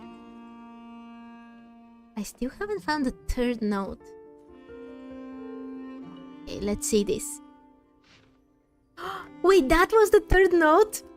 Okay. I was looking all around for it. Okay, Brahe's notes 3. Rumors about proof of the Cognoscenti have been spread. Once people know that the key exists, they won't go out of their way to find alternative means of entry. That's so smart! I mean, I already thought that was his next plan, to use the proof of the Cognoscenti so people would search for it. And that's how he would spread the rumor about this whole lie. But that's so smart. All I have to do now is fabricate a few tales of treasure hunters who tried to take shortcuts, but came up empty-handed, then spread them under the names of Brahe the Bard and Grand Duke Trubetskoy. That should be more than enough to convince future generations of the necessity of seeking the proof of the Cognoscenti. Like his greedy father, the new Grand Duke Trubetskoy heard rumors of the treasure and schemed to seize even the gifts the Master Thief have left for the poor. And what magnificent treasure it was! More splendid than the gold of Hisi, more dazzling than the silver of Kittesgrad. Or, no, this should be Kittesgrad actually. Even the flesh and blood of the Lord of Geo could scarcely measure its worth. Such was the vast hoard of iron coins that the Master Thief left behind, wealth enough to shake the very economy of the northern lands. Wait, that's not right. If I were to list the treasure's contents outright, some people would lose interest. Such was the treasure that the Master Thief left behind, wealth enough to shake the very economy of the northern lands. Even a bard with such nimble lips and silver tongue as I could scarcely recount it in full. Alright, that'll do. And lastly, I'll spin something about how the new Grand Duke Trubetskoy was effortlessly bested by the Master Thief's companion, a beauty known as Wagtail. As long as it's written in sufficiently dashing manner, I'm sure Miss Alia wouldn't mind. Oh, the stories the children in Nasha Town from the Conch Gang believe? They're all made up stories, and to see him actually write them is just chef's kiss. I love this so much. Oh my, I think I missed a lot of comments. I'm sorry. About the coins. Yes, Sivam.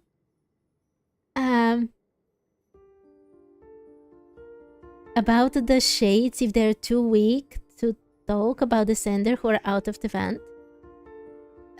Also imagine Heavenly Principles being god of... Oh no, Primo Gems! I wouldn't be surprised. Primo Gems are the remains of worlds? That will make actually a lot of sense. Because everything around Teyvat is gone, right? Only the ashes of everything around remain. Interesting theories. Okay. Look, it mentions Brahe over here.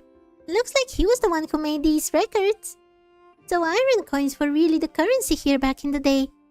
That means a mountain of these things could truly be called a great treasure. If only we'd come here a few hundred years ago, we'd be rich. But iron coins aren't worth much more these days. As they say, value lies in scarcity. Exactly. So if we can find this prototype iron coin he wrote about, collectors are sure to go crazy for it. Paimon bets we could get a pretty penny for that one. Too bad we don't know where it's buried. Are we really supposed to dig up this whole place by ourselves? We'll get dressing down from the Black Barrow Hag if we don't. Oh yeah, you're right. We mustn't get on the wrong side of her. You might be able to handle her attacks, but Paimon will have to fly far, far away. And speaking of the Black Barrow hag, now that Paimon has seen Brach's notes and all these iron coins, she finally understands why that old lady wants to bring back the good old days. To her, those days must have been the real Elysium.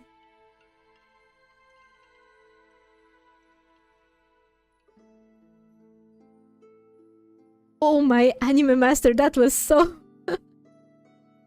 so brutal. The last comment.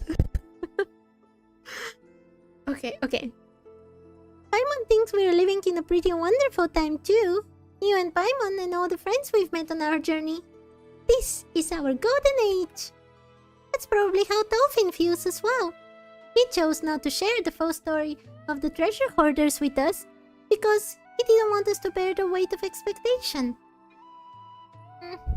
It looks like this adventure ends here. Getting all 5 proofs of the Cognoscenti wasn't easy, and Paimon knows it was far from a fruitless journey. But she can't help feeling a little disappointed. By the way, why do you think this ship is here? Perhaps it sank under the weight of a greed it could not bear. Maybe it's a ship of dreams that ran aground before it ever set sail. I like the second one. That must mean this is the treasure hoarder's secret dock. Hundreds of years have passed now, and the local geography's changed. Paimon figures it's probably never going to get the chance. Such a shame. Even though this ship is hundreds of years old, it still looks almost new. Traveling would be so much easier if we had a boat as big as this, don't you think? I'll be the captain, and Paimon, you can be the chief mate. Aye, Captain Traveler. Tying the jeep to the mizzenmast and raising the port side anchor to the load line, Captain. How convincing is Paimon's chief matiness? Come on, take the helm and let's set sail. A very strange way to finish the quest, but sure. Wait, take the helm? No, I need to do something first.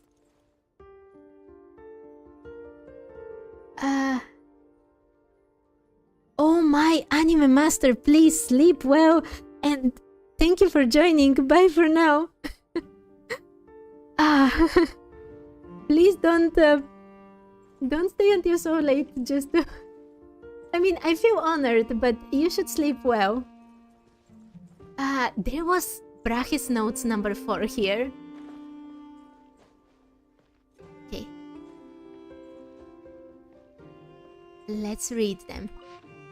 I think these are the last notes. Brach's notes 4. Sylvester's departed in the end. This should be the last time I return here to pen notes.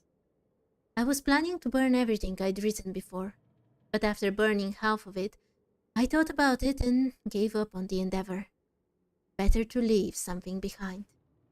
Because apart from this, there is really nothing else. In accordance with his own wishes, his funeral was remarkably quiet. The handful of lightkeepers he trained personally shed no tears for him, which is understandable. If I could live to his age, free from illness and disaster, returning peacefully to the earth, I wouldn't want others to weep for me either. Besides, lightkeepers are well accustomed to parting with the dead.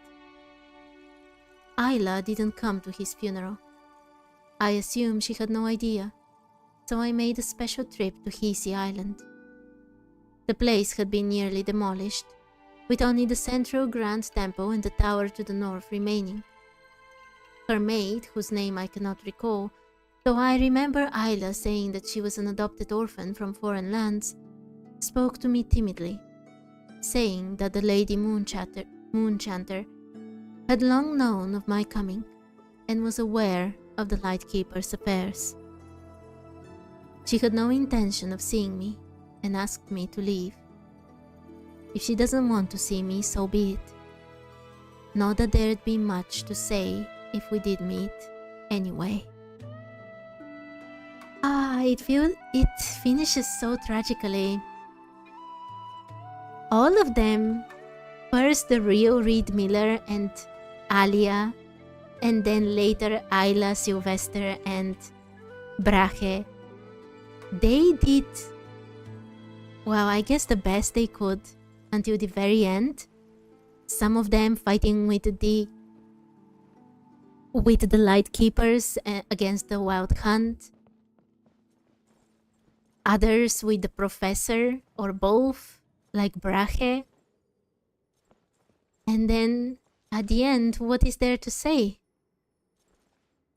When they have achieved everything they've wanted to achieve or could achieve in their lives. Let's grasp the helm.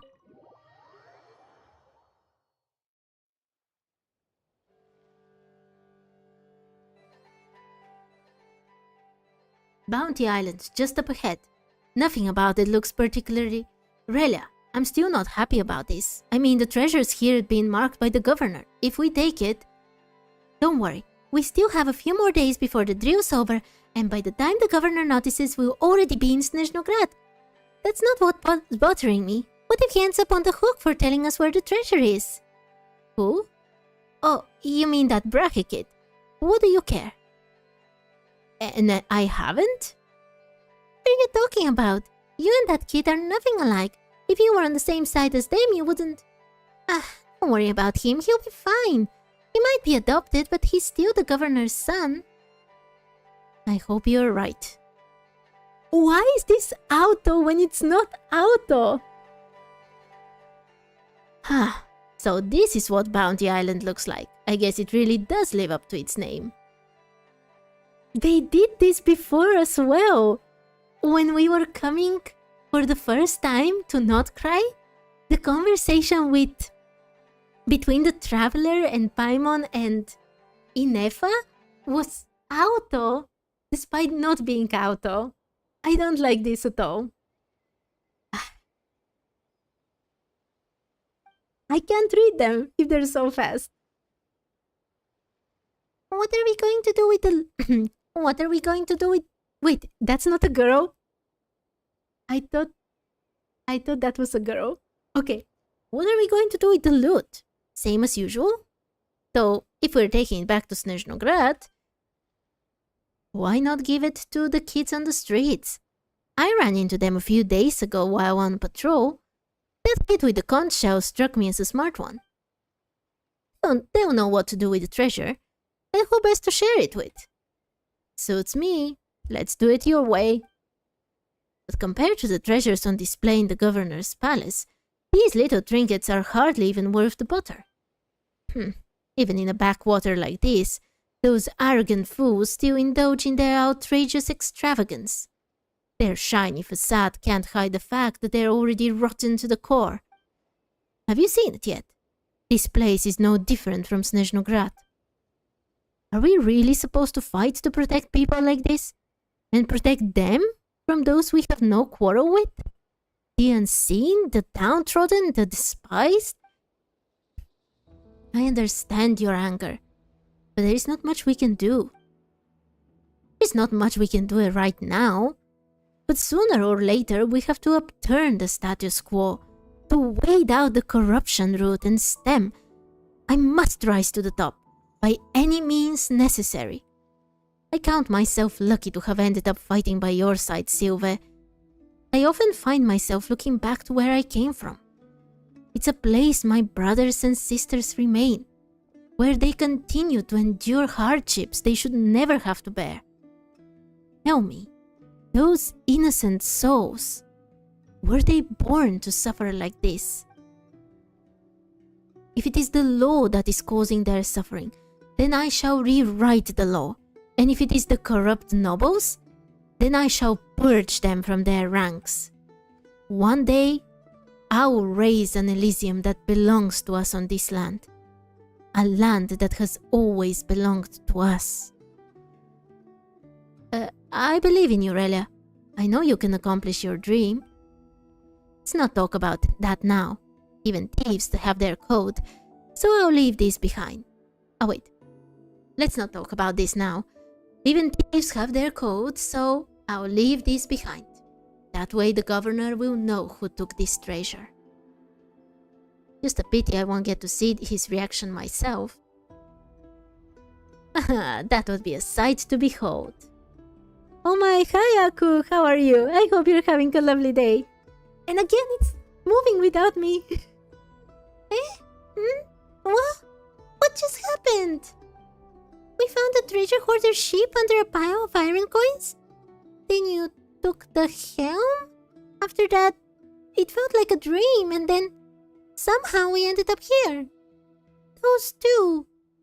They mentioned someone called Brahe. Either it's a crazy coincidence or they must be from a long, long time ago. At the very least, we know they have a connection to this place. Yeah, and from what they were saying, there was once some treasure buried here. And even though they made off with it, it seems they left something else in its place. It's been so long. Who knows if someone's already dug it up by now? Let's see if we can find it first. It can't hurt to look. If Paimon remembers correctly, it should be somewhere around here. Paimon can't believe it's still here. Why didn't the governor come to collect it? A treasure hoarder coin?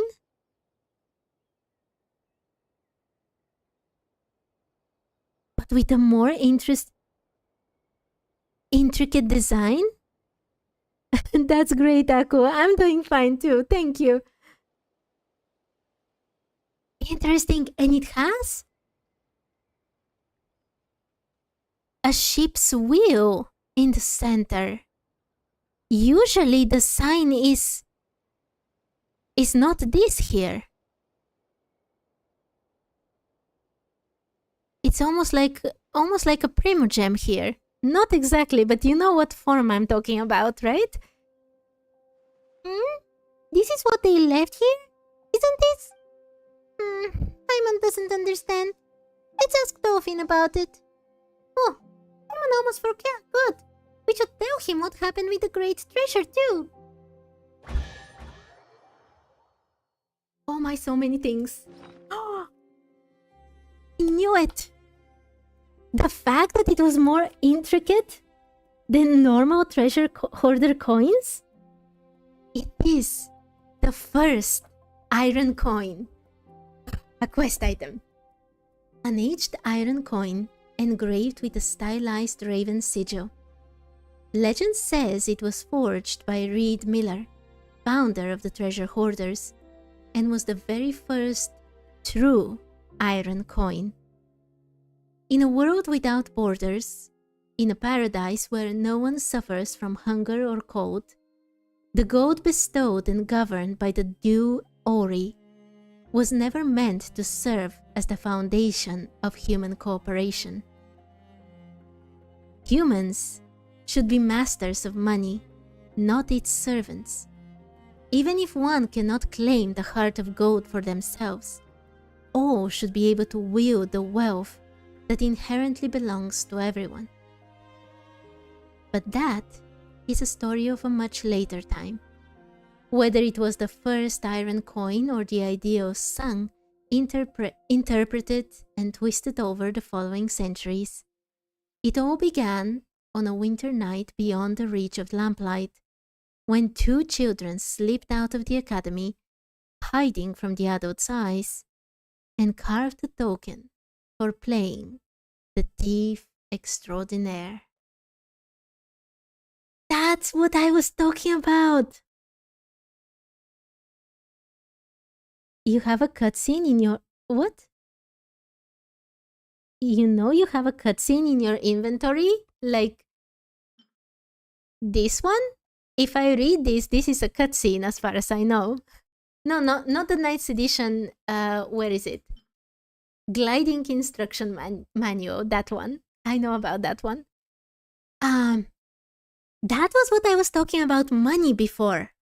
The fact that everyone needs to use Mora that comes from Liyue, that means that the nations that are not Liyue don't have true freedom because they cannot mint their own coins. That is a huge deal, economically speaking. And as I was saying, even though this comes from basically a story, but at the end of the day, having coins, having money that you can exchange for goods that you can create yourself in your country, that is power and that is freedom. Yes, Shaya, I know about Amber's book. Yeah. I've watched it many times actually. It's very cute and very awesome.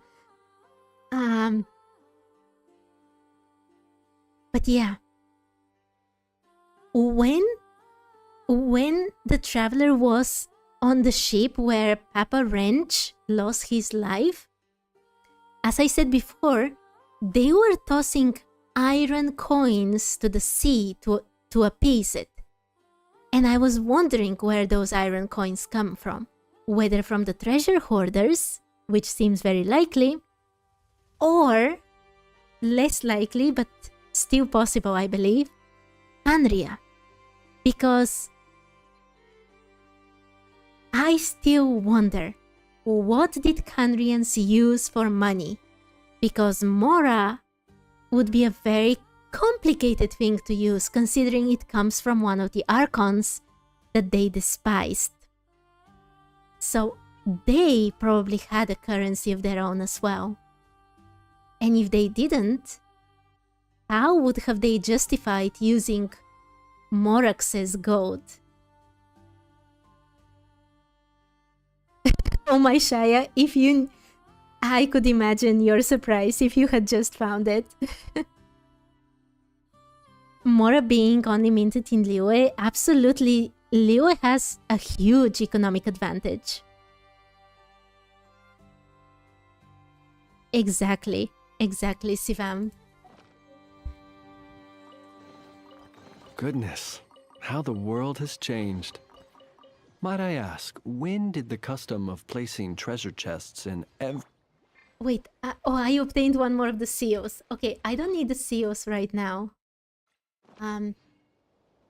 Wait, the quest is still not over. Can't believe it.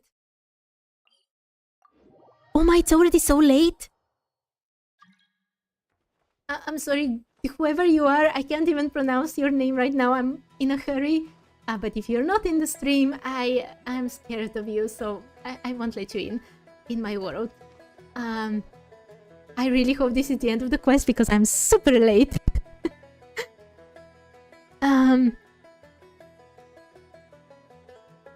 Do you think it's a bad thing to keep pulling on a banner with a 5-star that you don't like but like the 4-star? Absolutely.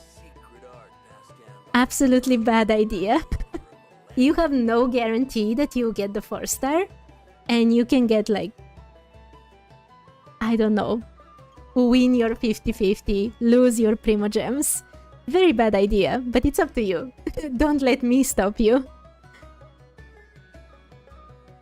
Iron is also way too common to be a currency of any value. Theoretically, Sivam, but think about our own money. It's made out of paper. I mean, fancy paper. But its value doesn't come from the material. It is actually, as a piece of paper, it's absolutely useless. And it's extremely common. And what we do with that paper is actually to make it unique. The people who create the money make sure that this piece of paper is special and recognizable. So you can do the same with iron. Money doesn't need to be created with something that is rare. Not as long as you're advanced enough as a society to make something unique that only certain people can create and mint as money. Ako, if I were you, I wouldn't do it for the 4-star. But congratulations to Shaya for Ilua. Oh Oh no, you lost your capture ingredients. Oh. Okay. I have no time. I'm very late. I have to finish this quest. Oh. If it isn't the Traveler and Paimon. Have you two found the great treasure already? If you mean that pile of old iron coins... We left those iron coins exactly where we found them.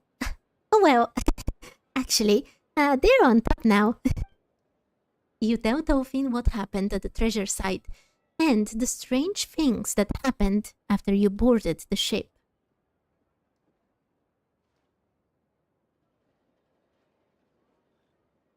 Yes, Ivam, that's what I'm saying, that you have to find a way to make it special. So as long as they can find a way to make that iron special, then they will be able to mint their money like this. Whether they can find such a way through elemental magic or something else is another question. Yes, I understand what you want to say, but I have to concentrate. I should have stopped like 6 minutes ago. Okay. For some reason, they left behind some sort of raven insignia. It seems the Earth remembers far more than we could ever imagine. As a storyteller, I can't help but feel humbled by that. After all, human life is fleeting, and oral history is prone to errors. Some stories may even be lost forever. Yet the Earth's memory no doubt remains true. Interesting comparison. This is literally Venti versus Zhongli. I'm telling you, these two have a lot to do with this quest. They're just not saying it outright. I think it could only have been Avrelian who left that raven insignia. You may be more familiar with another of his names, Reed Miller. Huh? You mean that was the legendary thief Reed Miller? Paimon would never have guessed by looking at him. From what you described, the things you saw almost certainly happened before the treasure hoarders were even formed. It says that back then, he liked to play the role of heroic thief with his military academy buddies, stealing from the rich and helping the poor. In fact, that raven insignia was derived from the family crest of his noble-born academy classmate. That's all in the past, so I shan't bore you with the details. Anyway, seeing as our fates appear to be intertwined, how about you two take this raven insignia as a keepsake? Wait, so Avrelian was the real Reed Miller? It's so confusing.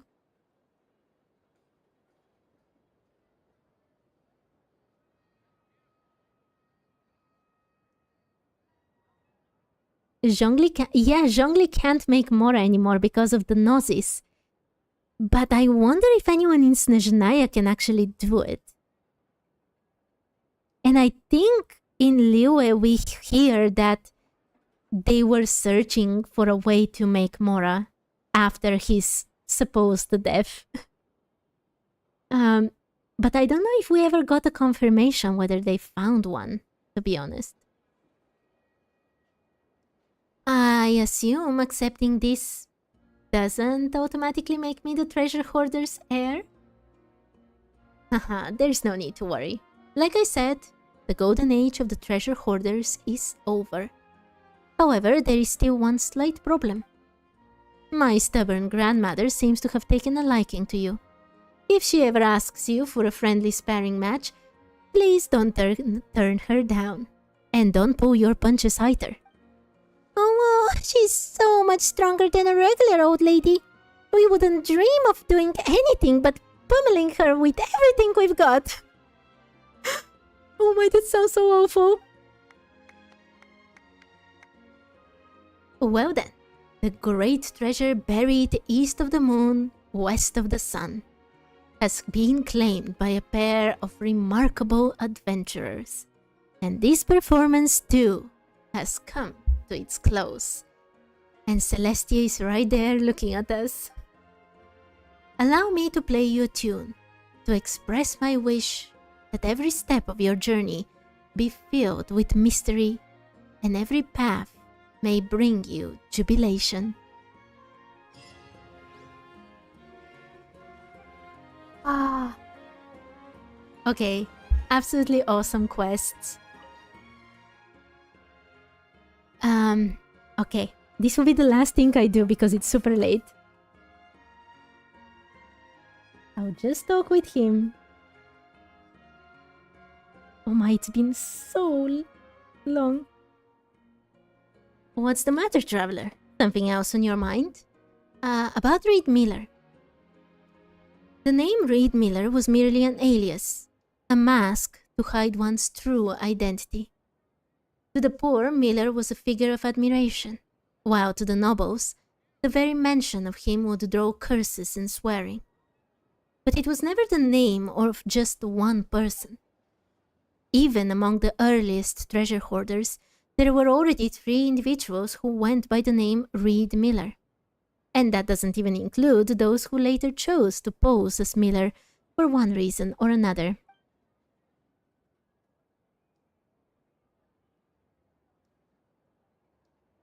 Why, just last week, I had a run-in with 2 petty thieves, both calling themselves Miller, who attempted to steal my harp.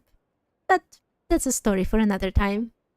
Putting the latter-day pretenders aside, I do know a thing or two about the original trio. So, traveler, which of the 3 are you asking about? About the first Reed Miller. The first to use this alias was Avrelian. I've mentioned him to you too before. He was an orphan who was adopted by a rank-and-file military officer named Mikhenko after losing both his parents. As a result, he was able to attend the Snezhnayan Royal Military Academy. Interestingly, according to official records, shortly after Avrelian became a non-commissioned officer, he died in the line of duty for unknown reasons. Perhaps this was his way of getting out of the military, although I can't say for sure. Whatever the reason, he surfaced in Notcry a few years later. Wait a second, everyone. Because it's so late, just give me 1 minute or I won't be able to continue.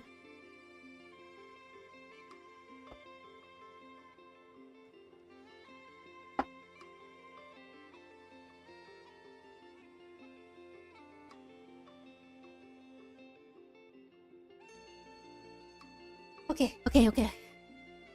Oh my Sivam. Good night. I'll be finishing soon after I finish talking with Tofin. Thank you for joining today. Oh my Ako. Good luck. I hope you have good luck with your 4-star endeavors. Okay.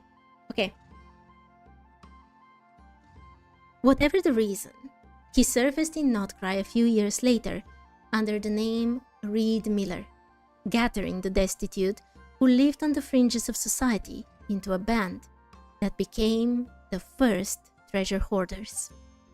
At that time, they recognized this young man from who knows where as their leader, believing what he would free them from their shackles and build an Elysium where all would stand equal.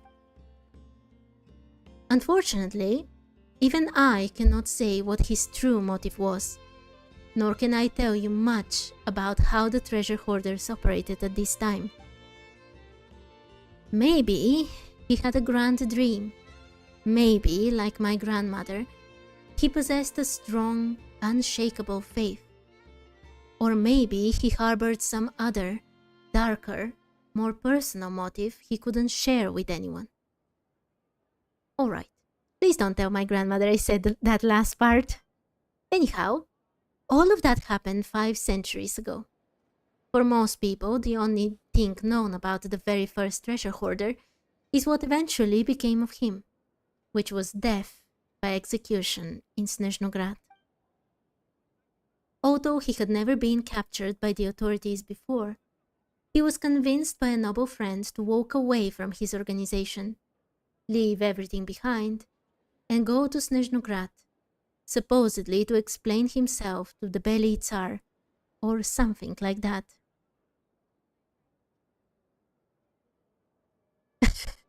Hi to the new people. I hope you're having a lovely day. I hope you're not sleep deprived. Okay, let's continue. Last part before I finish. Oh, my Tofin talks so much.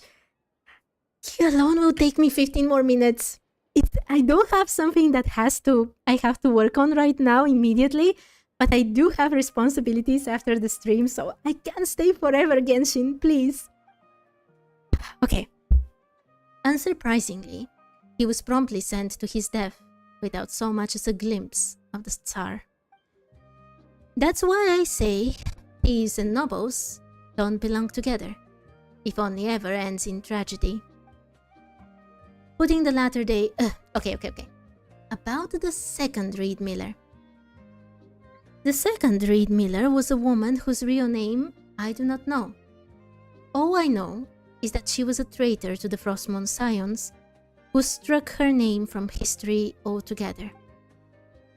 In truth, I have no idea what her connection to Aurelian was. And, as for the Frostmourne Scions of 500 years ago, well, it was a pretty creepy place to be, judging from the poems I've read. Me too, Tofin. I think so, like, as well. They were very creepy. According to Brahe, the entirety of Hisi Island was encircled by a golden wall, even taller than Mont Jesus in Fontaine. So I really have no good explanation for how she could have come to know Aurelian. And now, the Frostmourne Scions have transformed into something entirely different. So much so that I even wonder if they're too gullible these days. That's why I told Miss Hidimbi just a few days ago that she was real lucky. Had she tried to dupe the Frostmourne Scions of 500 years ago, she'd probably be with Al Ahmar by now. Yeah.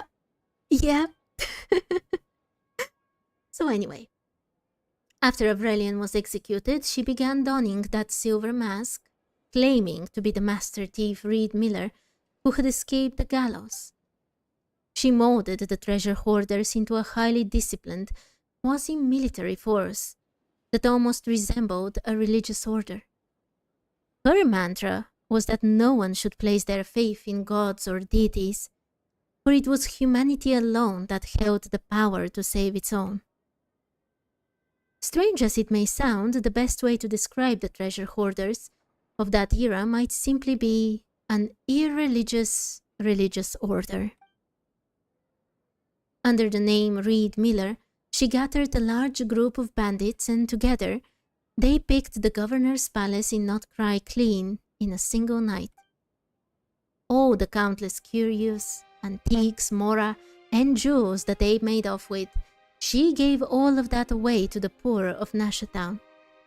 This was the very storm of gold and silver that the cheap novels so fancifully describe. And now, in Notcry, the people absolutely revere Miller. But if you ask me, that has nothing to do with Aurelian's dream, the dream that my grandmother believes in so staunchly. For most of the people living on this land, both his dream and Elysium are as distant as the moon. Who knows? Maybe they're just dreaming of someone like her.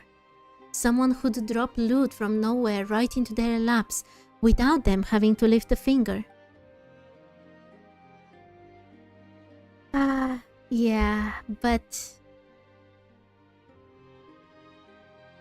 what was Aurelian's dream after all?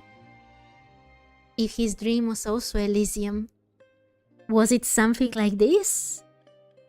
Or something like what Al Ahmar believed, but was ultimately a lie?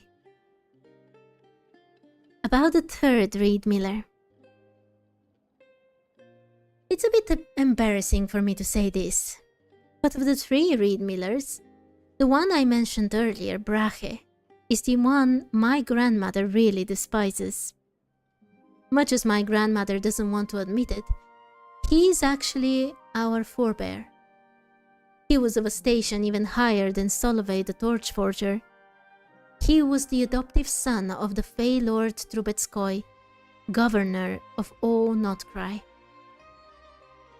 Some have claimed he was actually the governor's illegitimate son, and because the blood of the Fae ran through his veins, he was more handsome than most people you'd ever meet.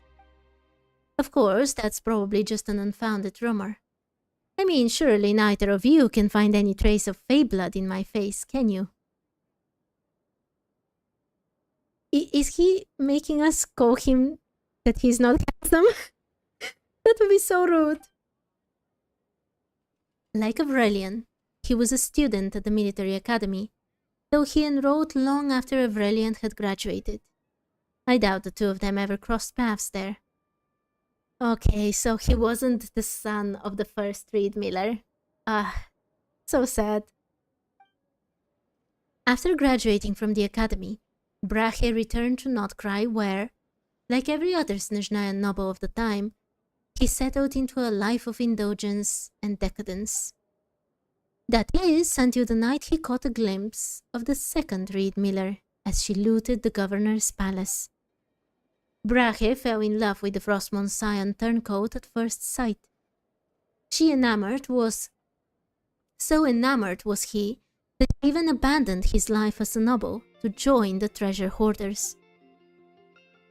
The nobility are at leisure to see the suffering of others as a beautiful romantic fantasy, whereas the truly destitute are relegated to soulless villainy and rogues' roles in every tale.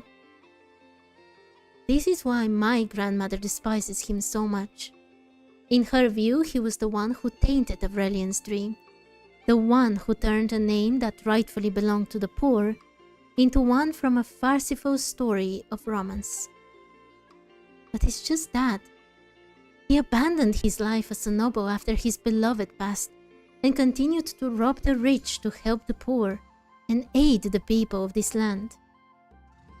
So no matter what his motives were or how he went about achieving his goals, I don't think it can be said he tainted Aurelian's name. Not when we consider how many people he helped and how much he bettered their lives.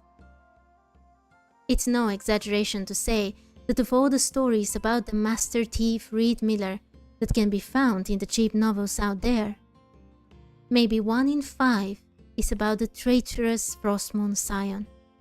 3 in 10 tell Brahe's tale, and the remaining half is just pure fiction, fabricated solely to tantalize and reel in the reader.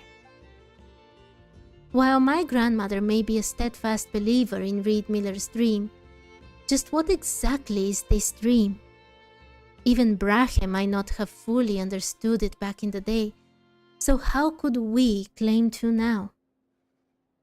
Having said that, maybe all that doesn't really matter after all, as long as you believe in something. One must believe in something, if only to be able to have the courage to face the morrow.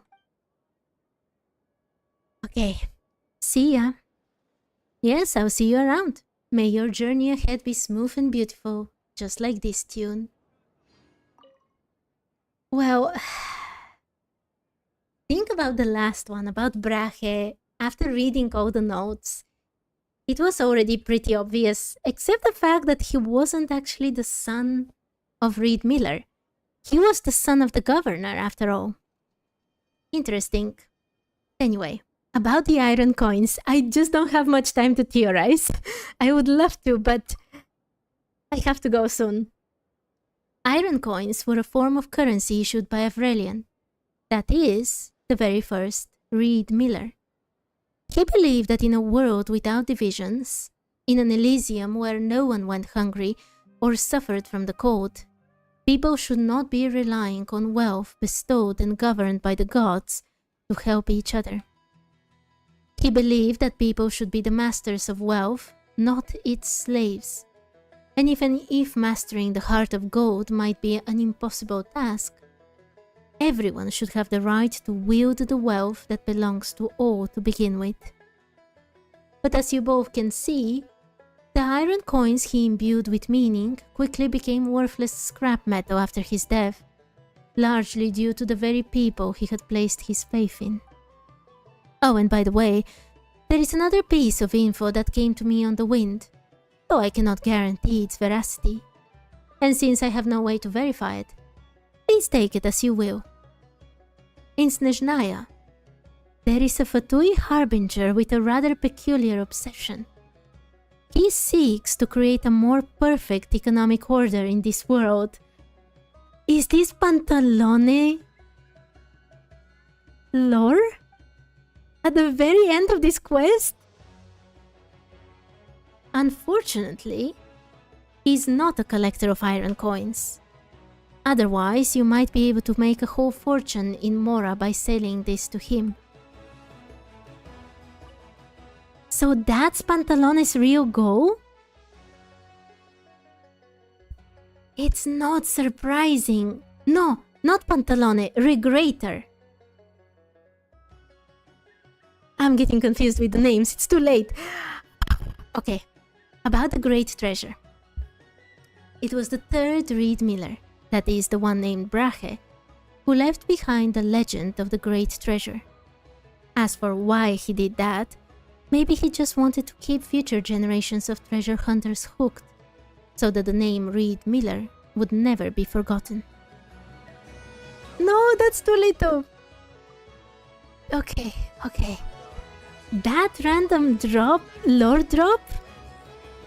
About the Fatui Harbinger? Completely unexpected. But it would make sense. All of the Harbingers have very grand goals on their own, aside from what the Tsaritsa wants from them. And considering what we talked about before, how everyone is using Mora, and how that is keeping the world of Teyvat in a sort of slavery, like it's not fully freedom if it's not your own currency, then it's not difficult to understand why he would want to do that.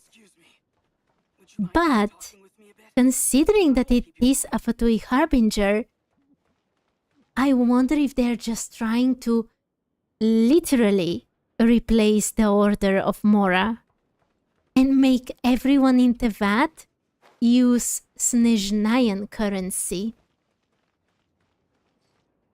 in order for them to have another way to control the whole world on their own. Excuse me. Would you mind talking with me a bit? Okay, I did not expect that at the very end. And it's super late, like I'm really late. So, thank you everyone for watching and for chatting with me, and I will be back tomorrow. But for now, I really have to go, so bye bye! Don't come see me unless you're seriously injured. It's been way too long since I last had some candy. My brain's grinding to a halt, like a rusty machine.